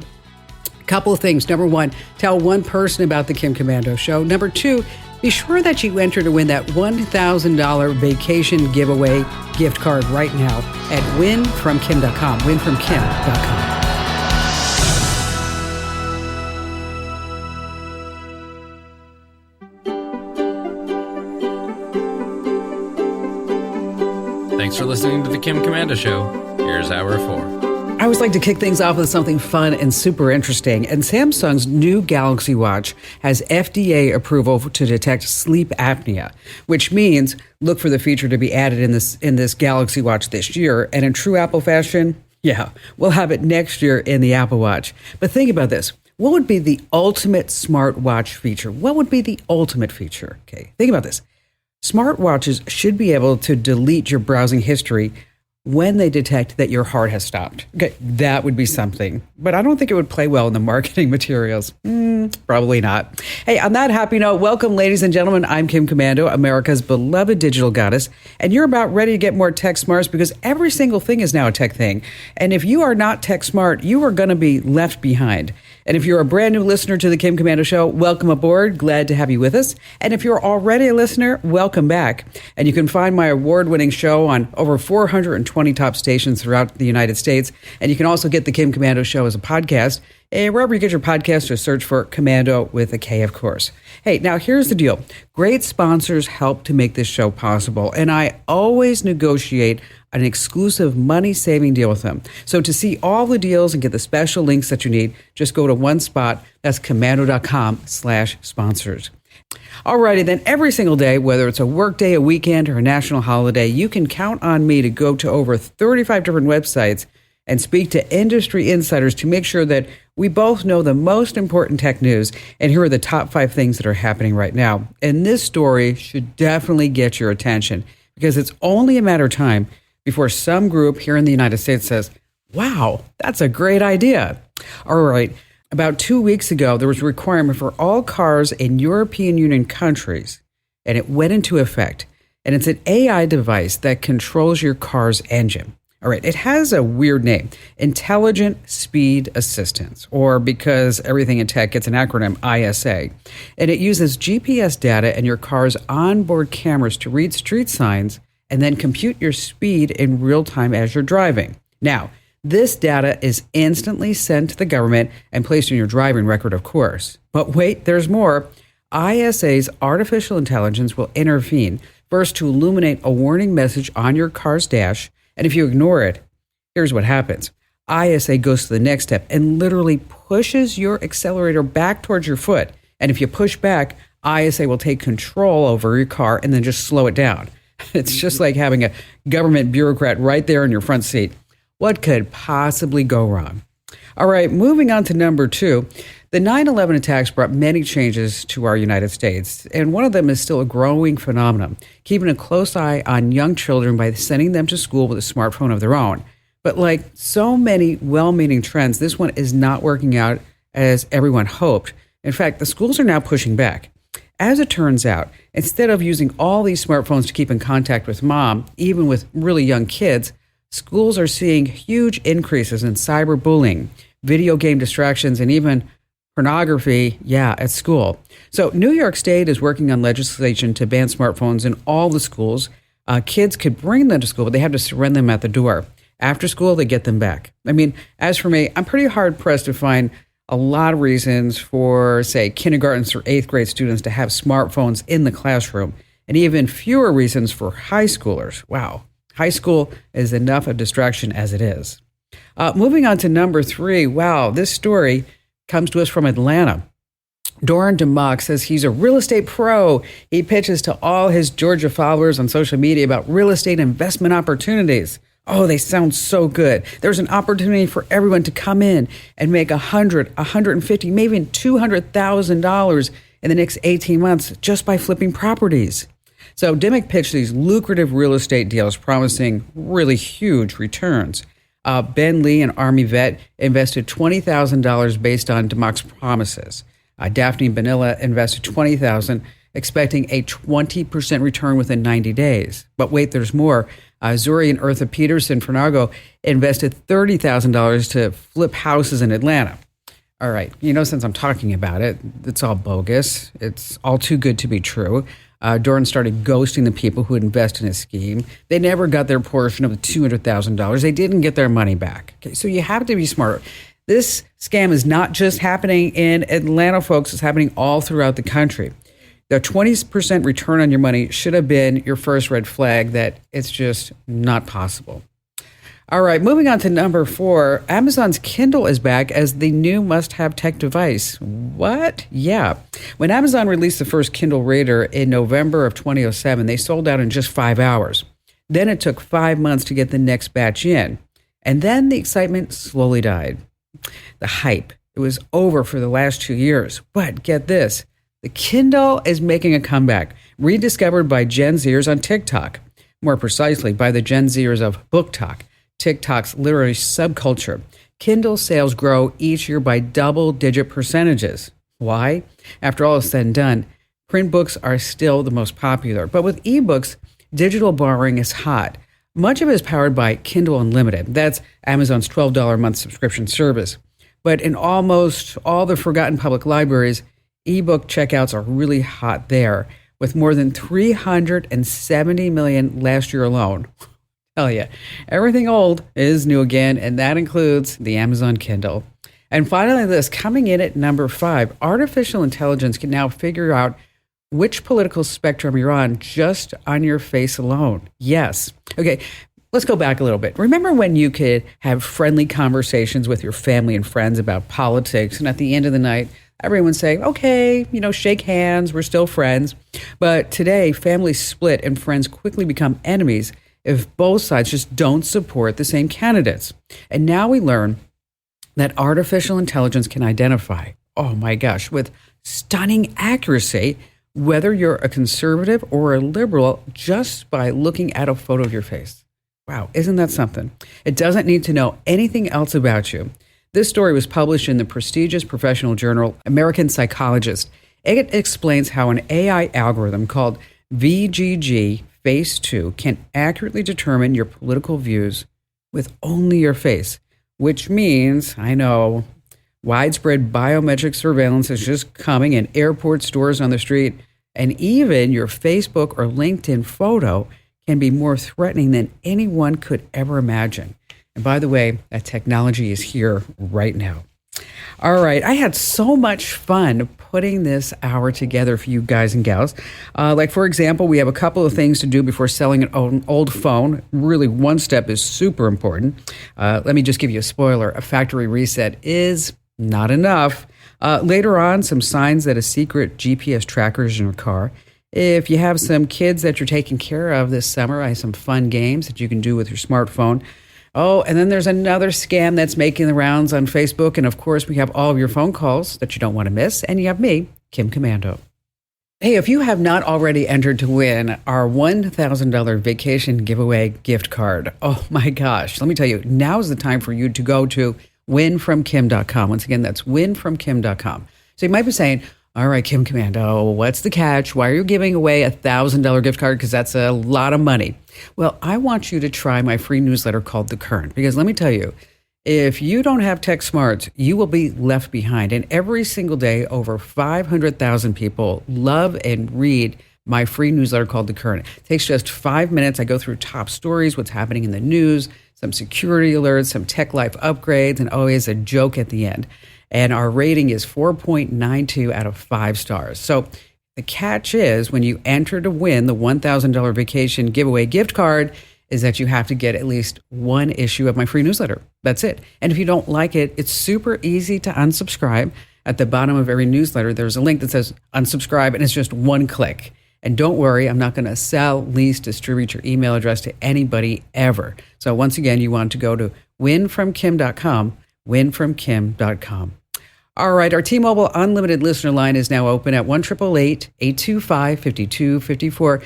And let me just tell you real quick before we start all of your phone calls, is that if you're just too shy to actually come on the air, I still want to get your questions. Just head over to my website, that's komando.com, and then use that link that says Ask Kim, and I read every single note that you send me. Again, that's komando.com, and the link is Ask Kim. All right, how about we start with Dawn in Atlanta, Georgia. Hi there, Dawn. Hi, Kim. Basically, I'm a super big fan. Thank you. I love your newsletter, which is super helpful about scams, shortcuts, and valuable tech tips. It really helps novices like me. So we really do appreciate your efforts to kind of inform us. So I'm really excited to be on the show. Well, thank you. How can I help you? Well, I am a victim of cyberbullying and harassment. There are people trying to destroy my life and sabotage my career opportunities, impacting my workplace. Well, tell me what's going on. Tell me what's happening. Give me specifics. Well, there are people that are using social media to retaliate and to encourage others to do things to me, like destroy my personal property. If they're mechanics, to kind of basically do things to my car, or people to do different things to kind of harass me. And so, are you seeing these messages, or is it kind of like people just show up and you're like, oh, they must have heard about it on social media? I'm not actually able to see these messages. I know it's occurring on social media, though, and so I was. It's pretty profound impact. I would just say that it's been kind of a form of torment. Okay. And why do you think they want to? Why do you think these people are doing it, and how many people are doing it? I think it's several, and they were lied to, or they were not told the actual truth about what happened. Well, what happened? There was an incident. What happened? Well, there was an incident at a workplace, and there were some people doing some inappropriate things that causing harm to other people, but they haven't been told the actual truth. In those, there were people just what were they doing? Deception. What were they doing? It was really bad. It was really bad. But what was it? Tell me what it was. Tell me what it is. People were doing things to try to get other people fired. And those people actually were innocent and were just going to work, doing the job they were trained to do. And they were actually trying to think of ways to cause harm to other people. So it was pretty bad. Okay, and then you saw all that? Well, essentially, it was where I communicated and made some suggestions that I thought, and also that it was some unethical things going on. But and it essentially somehow my name got attached to some changes. Well, it got attached to this big lie that was being spread. That's being spread around. Okay. Kind of viral, but it's not public.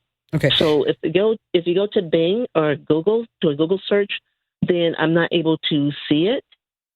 But so I know that it's occurring and happening private posts. Okay. And so you want to be able to find these posts and get copies of them because you can't see them right now. Right. Okay.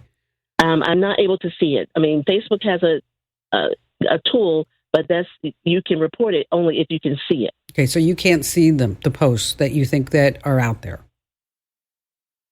Correct. Okay. So how can I help you?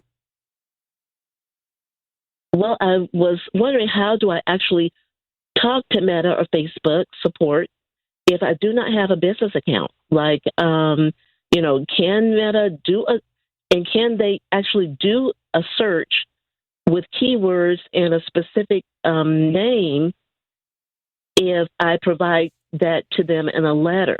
No, they won't. You can go to the police department and file a police report, and then the police department can get a subpoena. You're going to have to get a lawyer probably, or maybe they have somebody there that can help you. But if you just write Meta a note and say, hey, listen, I can't see these posts, I want to be able to see them, they're not going to go anything. There's nothing you can do with that. I mean, if you think that all this stuff is happening, let me tell you something, Dawn. Documentation is your key. That's going to be your friend. What you want to do is use even just a Google Doc, Word doc, you can use Google Keep or Evernote or something like that, and start making notes of every single thing that's happening in your life. Every single thing. You got a mechanic who's messing with your car, you said. You know that these posts are happening. People are targeting you. Anything that you can think of. Just start keeping the list. And you have to go to the police department. Because if you want to see what's going on, you think that's something, maybe your life is in danger, you need to go to the police department. That should be your first step, and ask to speak to somebody in the cybercrime division. Because, there's no way for you to see any private posts, and Meta's not going to let you see the posts. I mean, you could try to friend somebody who may friend somebody, and then maybe you could get in that way. But if these posts are private, you're not going to be able to see it. And let me tell you something, Meta, they don't care. They just don't care. So head over to the local police department and tell them what's going on. And Dawn, thank you for your call today. I get a lot of these phone calls. And let me tell you, you always want to look for proof. If you cannot find any solid evidence based on facts, you really need to reach out to a higher authority than me. Not even the police. A good family counselor might be able to help you, and then help you discern from what you might be thinking is happening to what's really going on. All right, a Facebook marketplace scam is making the rounds again. It's like you're there and all of a sudden you see that says, oh, I'm moving and I have a big piano and I can't take the piano with me, so I want to give it to you for free. You just have to cover the shipping costs. And then the supposed owner refers you to movers who demand payment via gift cards, debit cards, Bitcoin, whatever it is. And here's the kicker. Once you make that payment, the piano never arrives. So always steer clear of any deals involving third-party shipping, and always verify the authenticity of items, even the free ones. Yes, the free piano making the rounds again. Hey, still to come, some signs that a hidden GPS tracker is in your car here on the Kim Komando Show.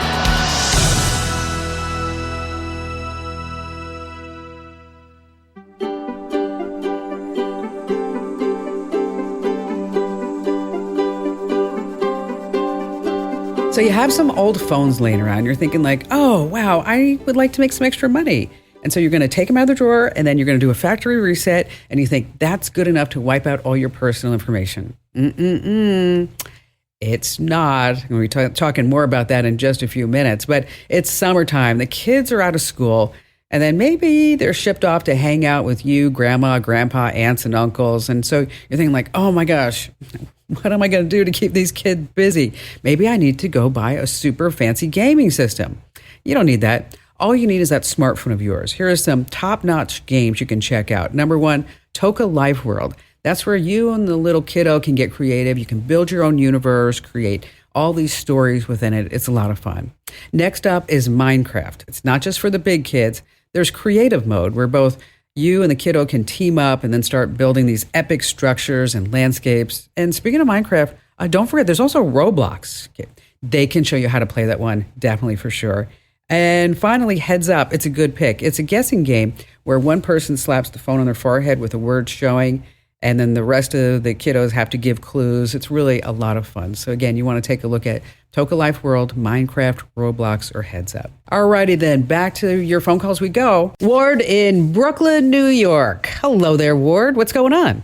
So I had an issue with Airbnb quite a few years ago, back in 2019, when I used to be a host. There was a guest who stayed there. She had 0 reviews. She booked last minute, and she made a complaint about the co-host who was in the apartment at that time. And basically we got myself, my co-host, and a couple of other people who were associated with the co-host got banned from the platform. What did she say the co-host did? She said that the co-host made advances on her, and the co-host actually mentioned a few days before anything happened that she brought in a drug dealer and that she was a little bit sketchy, I guess is the best word to use. But, you know, I kind of mentioned my side of the story to Airbnb. They said everything would be okay with me. And then fast forward a week, I was banned off the platform with sort of no ability to get back on. And then did Airbnb review the case? And how many times did they do that? They didn't really review the case, to be honest. I said my side of the story. I've never met this particular person who's come in. I've never even spoken to her. I don't really know what the issue is. And they said, you should be totally fine. There's absolutely nothing wrong. The issue was brought up with the co-host. And the co-host was quite upset. He was like, I did absolutely nothing. I swear. But, you know, obviously in a situation like this, I understand the severity of it. But yeah, it's been quite a few years now, and I just wanted to see if there might be a way I could get reactivated. So you're saying that they did not review the case, or how many times did you ask them to review the case? It was just one time. Sometimes it takes 2 or 3. So they gave me, you know, I spoke to them over the phone. They asked me my side of the story, and I told them to. I told it to them, and then they shut down the account, and there hasn't been an opportunity to speak with them again. Okay. So there hasn't been the opportunity to do it again. Is that from you, or No. or you've tried and they're being unresponsive? I've tried and they're being unresponsive. Okay. Yeah. Here's what I would do. Of course, you can always go legal.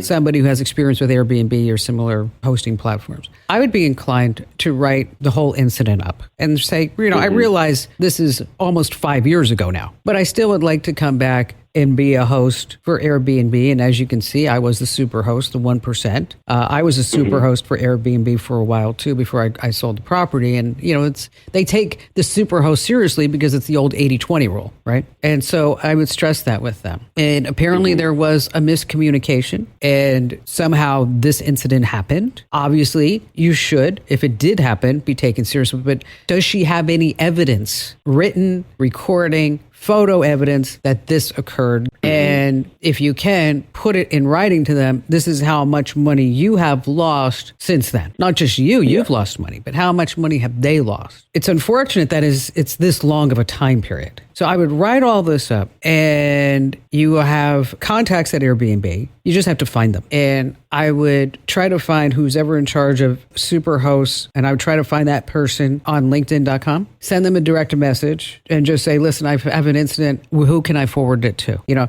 and one of the things that I have found over the years when I'm trying to resolve issues like this is, of course, time is of the essence, number one. But number two is that if you can go to Airbnb's PR page, and then you're going to see there a statement from the chairman of board, the founder, whoever it may be, to say these are our standards. and then put that in the first sentence. You said this. I'm not feeling it. Mm-hmm. This is not my experience that I'm having with Airbnb. And there's a loophole in the system, a glitch in the system, and I'm being victim to this. Very rarely will they not do a response to that. Now, if you don't get a response, that's when you can take it to social media. So you got a couple of ways to do it. Social media, direct email, spell out your case. Let us know what happened. But, the big thing is what type of evidence that they have that proved it. Now, I'm not a lawyer. I can't give you legal advice. That disclaimer said is that you might have to get a lawyer if you totally want to get on that platform, or you go over to Vrbo or Booking.com. Ward, thanks for your call today. Hey, speaking of Airbnb, I don't know if I told you this, but when a super host gets super creepy, let me tell you, it's a sad story. Airbnb, they have these super hosts. They have high ratings and low cancellation rates. Well, one in Texas recorded over 2,000 images using security cameras of adults and kids sleeping and undressing. He got a year in jail for that. But Airbnb has known about this hidden camera problem for at least a decade. So in a court-ordered deposition, an employee revealed when a guest complains about a hidden camera, this is something, Airbnb does not notify law enforcement even if a child is involved. Yeah, even if a kid is involved. They don't call the police. They contact the host, they settle out of court, and they make folks sign NDAs to keep it all hush-hush. So I want you to think about that the next time you want to book an Airbnb. All right, so you just upgraded your phone. You want to trade in the old one to maybe make some money or lighten up your monthly bill. So remember this. If you're looking to make some cash by selling an old phone, you have to do two things because your old phone contains all sorts of sensitive data. Think about it. Your credit card numbers, your bank account details, your passwords, maybe some private pictures. And so you want to make sure that all that intel does not fall into the wrong hands. So just hitting delete or doing a factory reset will not cut it because there is advanced data recovery software out there that can still pry open all your secret info. So to really, truly erase your phone, you got to do a factory reset and follow it up with a thorough data erase. So in order to do that, you have to use specialized software like iShredder or Secure Eraser. This will overwrite the entire phone storage with random data multiple times. And this process makes it almost impossible for anyone to retrieve your personal data. Once again, that's iShredder or Secure Eraser. All right, still to come, we have more of your phone calls that you don't want to miss, as well as some signs that a secret GPS tracker is hidden in your car here on the Kim Komando Show. Hey, I need two things from each and every one of you. Number one, the best way for us to continue to grow the show is for you to just tell one person, just tell one friend. And number two, tell me what you want more of. Tell me what you want to learn. Tell me what you want to hear about. And to do that, just head over to komando.com with a K, of course, and hit that link at the top that says Ask Kim. All right, back to the phones we go with Joanne in Atlanta, Georgia. Hi there, Joanne. Hi, Kim. Listen, I just love your show, and a few months ago started subscribing to your newsletter, which has just been so helpful. And I just know if anyone can answer my question, you can. All right, I'm here for you. Catch on TV, I have been told, is the least expensive way that I can watch Braves games. But I can't figure out whether this is a legal IPTV streaming service or not. And there seem to be two websites on Catch on TV. One is a .com and one is a .tv. Mm-hmm. And I don't know which is the legitimate one, and both claim to be the only official one. What can you tell me about Catch on TV? Well, you're a smart woman. I can tell. Okay. They claim, last time I looked at it, they claim that you can get thousands and thousands and thousands of movies and sports channels and local news and cartoons and anime and play games and whatever else that you want to do. Oh, they promise the world. For $20 a month. $20. Is that a deal? Yes. Oh my God. What a great deal that is. That's a great deal. Okay. Okay.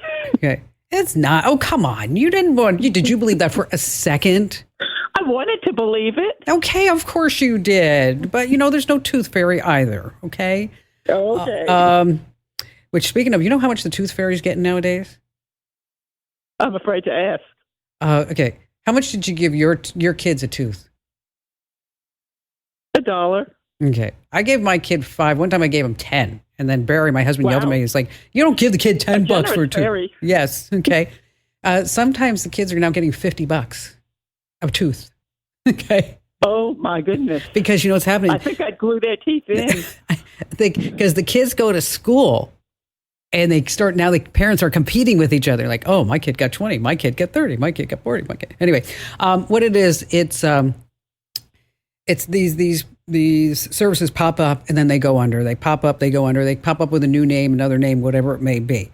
Now, if you want to watch your Braves games, which I think is phenomenal and good for you that you're doing that, is that, of course, there's MLB.TV, Major League Baseball. You can see all that. Hulu plus Live TV, YouTube TV, and also Sling TV. Those are some places where you can get your Braves games because gotta love those Braves. But don't be falling for those IPTV services and sites. Don't be doing that. Plus, you know, you don't know what you're going to get. Here's the problem. You'll be getting malware viruses. You're letting somebody onto your network because that's how they got to get on the internet, right? In order to give you all this programming.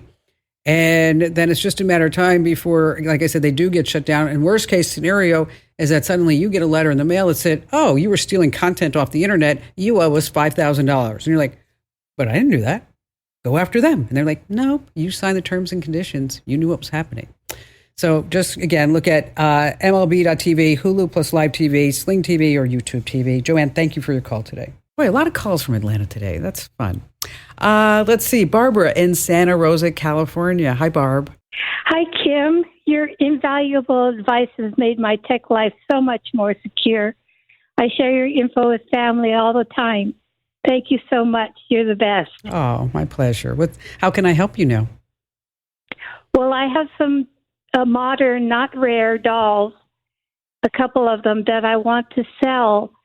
And I'm afraid of eBay because I've heard so many stories about eBay. So I was wondering if you could give me some advice and maybe send me to another online seller.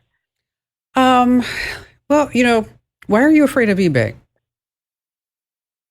Well, I've heard stories about people sending products out to someone who asked for them and never receiving the money back. Yeah, I get that. I understand. But, there are now ways to use eBay. That was a while back that you can set up different escrow accounts that you don't ship until you get the money. And then there's a third party that holds the money. See, the thing about dolls, right, is that you have to go where the traffic is. I don't want you to put it on Facebook Marketplace because there are too many weirdos and scamsters and that are hanging out there. Okay, right. There are different doll marketplaces and doll forums. So what I would probably start with, number one, is before we decide on where you're going to sell the dolls, is I want you to do some searching online to try to find the dolls that you own.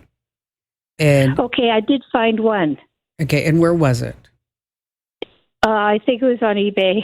Yeah. Okay. That's what I'm saying.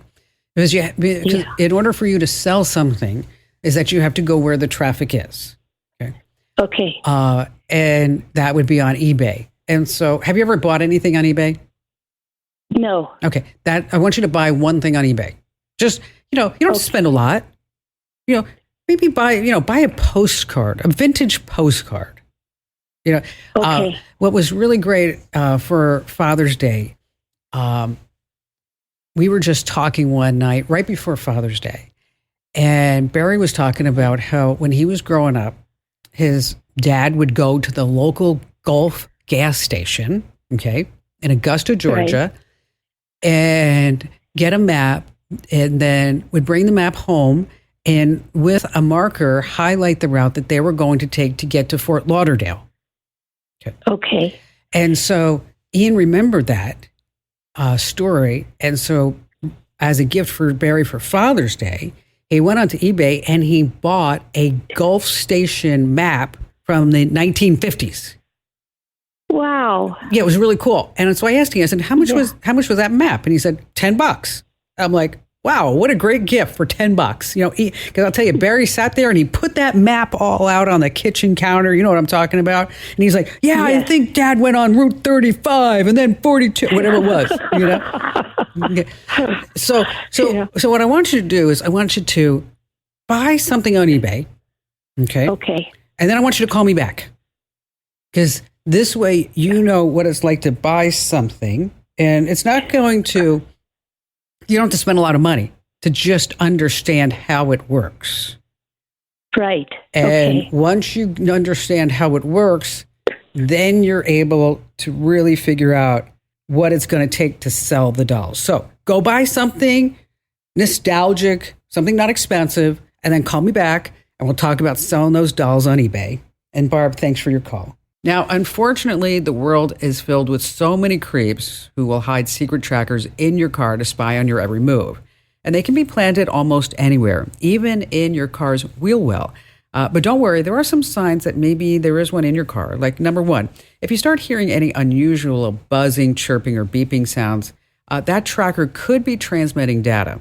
And next, be on the lookout for any loose wires. Now, these wires could be connected to a battery-powered tracker hidden under the hood or sometimes in the glove compartment. Next, watch out for any magnets or metal objects stuck to the outside of your car. These are typically used to attach a tracker to the underside of the vehicle. Next up, your car's battery life. If you notice a sudden drop, a tracker could be using it and then causing the battery to drain. And then finally, maybe you get an alert on your iPhone or Android that an unknown Apple AirTag is nearby. You know, they finally fixed that. After 3 years, Apple and Google finally got together so that if somebody does hide an AirTag in your car, that you'll be notified not only if you have an iPhone, but also if you have an Android. Hey, just a quick reminder that if you haven't already, make sure that you enter to win that $1,000 vacation gift card giveaway over at winfromkim.com. There is the catch. Okay, you have to get at least one issue of my free email newsletter in your inbox, but you're going to love it, I guarantee you. Once again, that address is winfromkim.com. And don't worry, I'm not going to sell, lease, distribute your email address to anybody ever. Once again, that's winfromkim.com. And just another reminder, you can get the Kim Komando Show as a podcast in your favorite podcast player.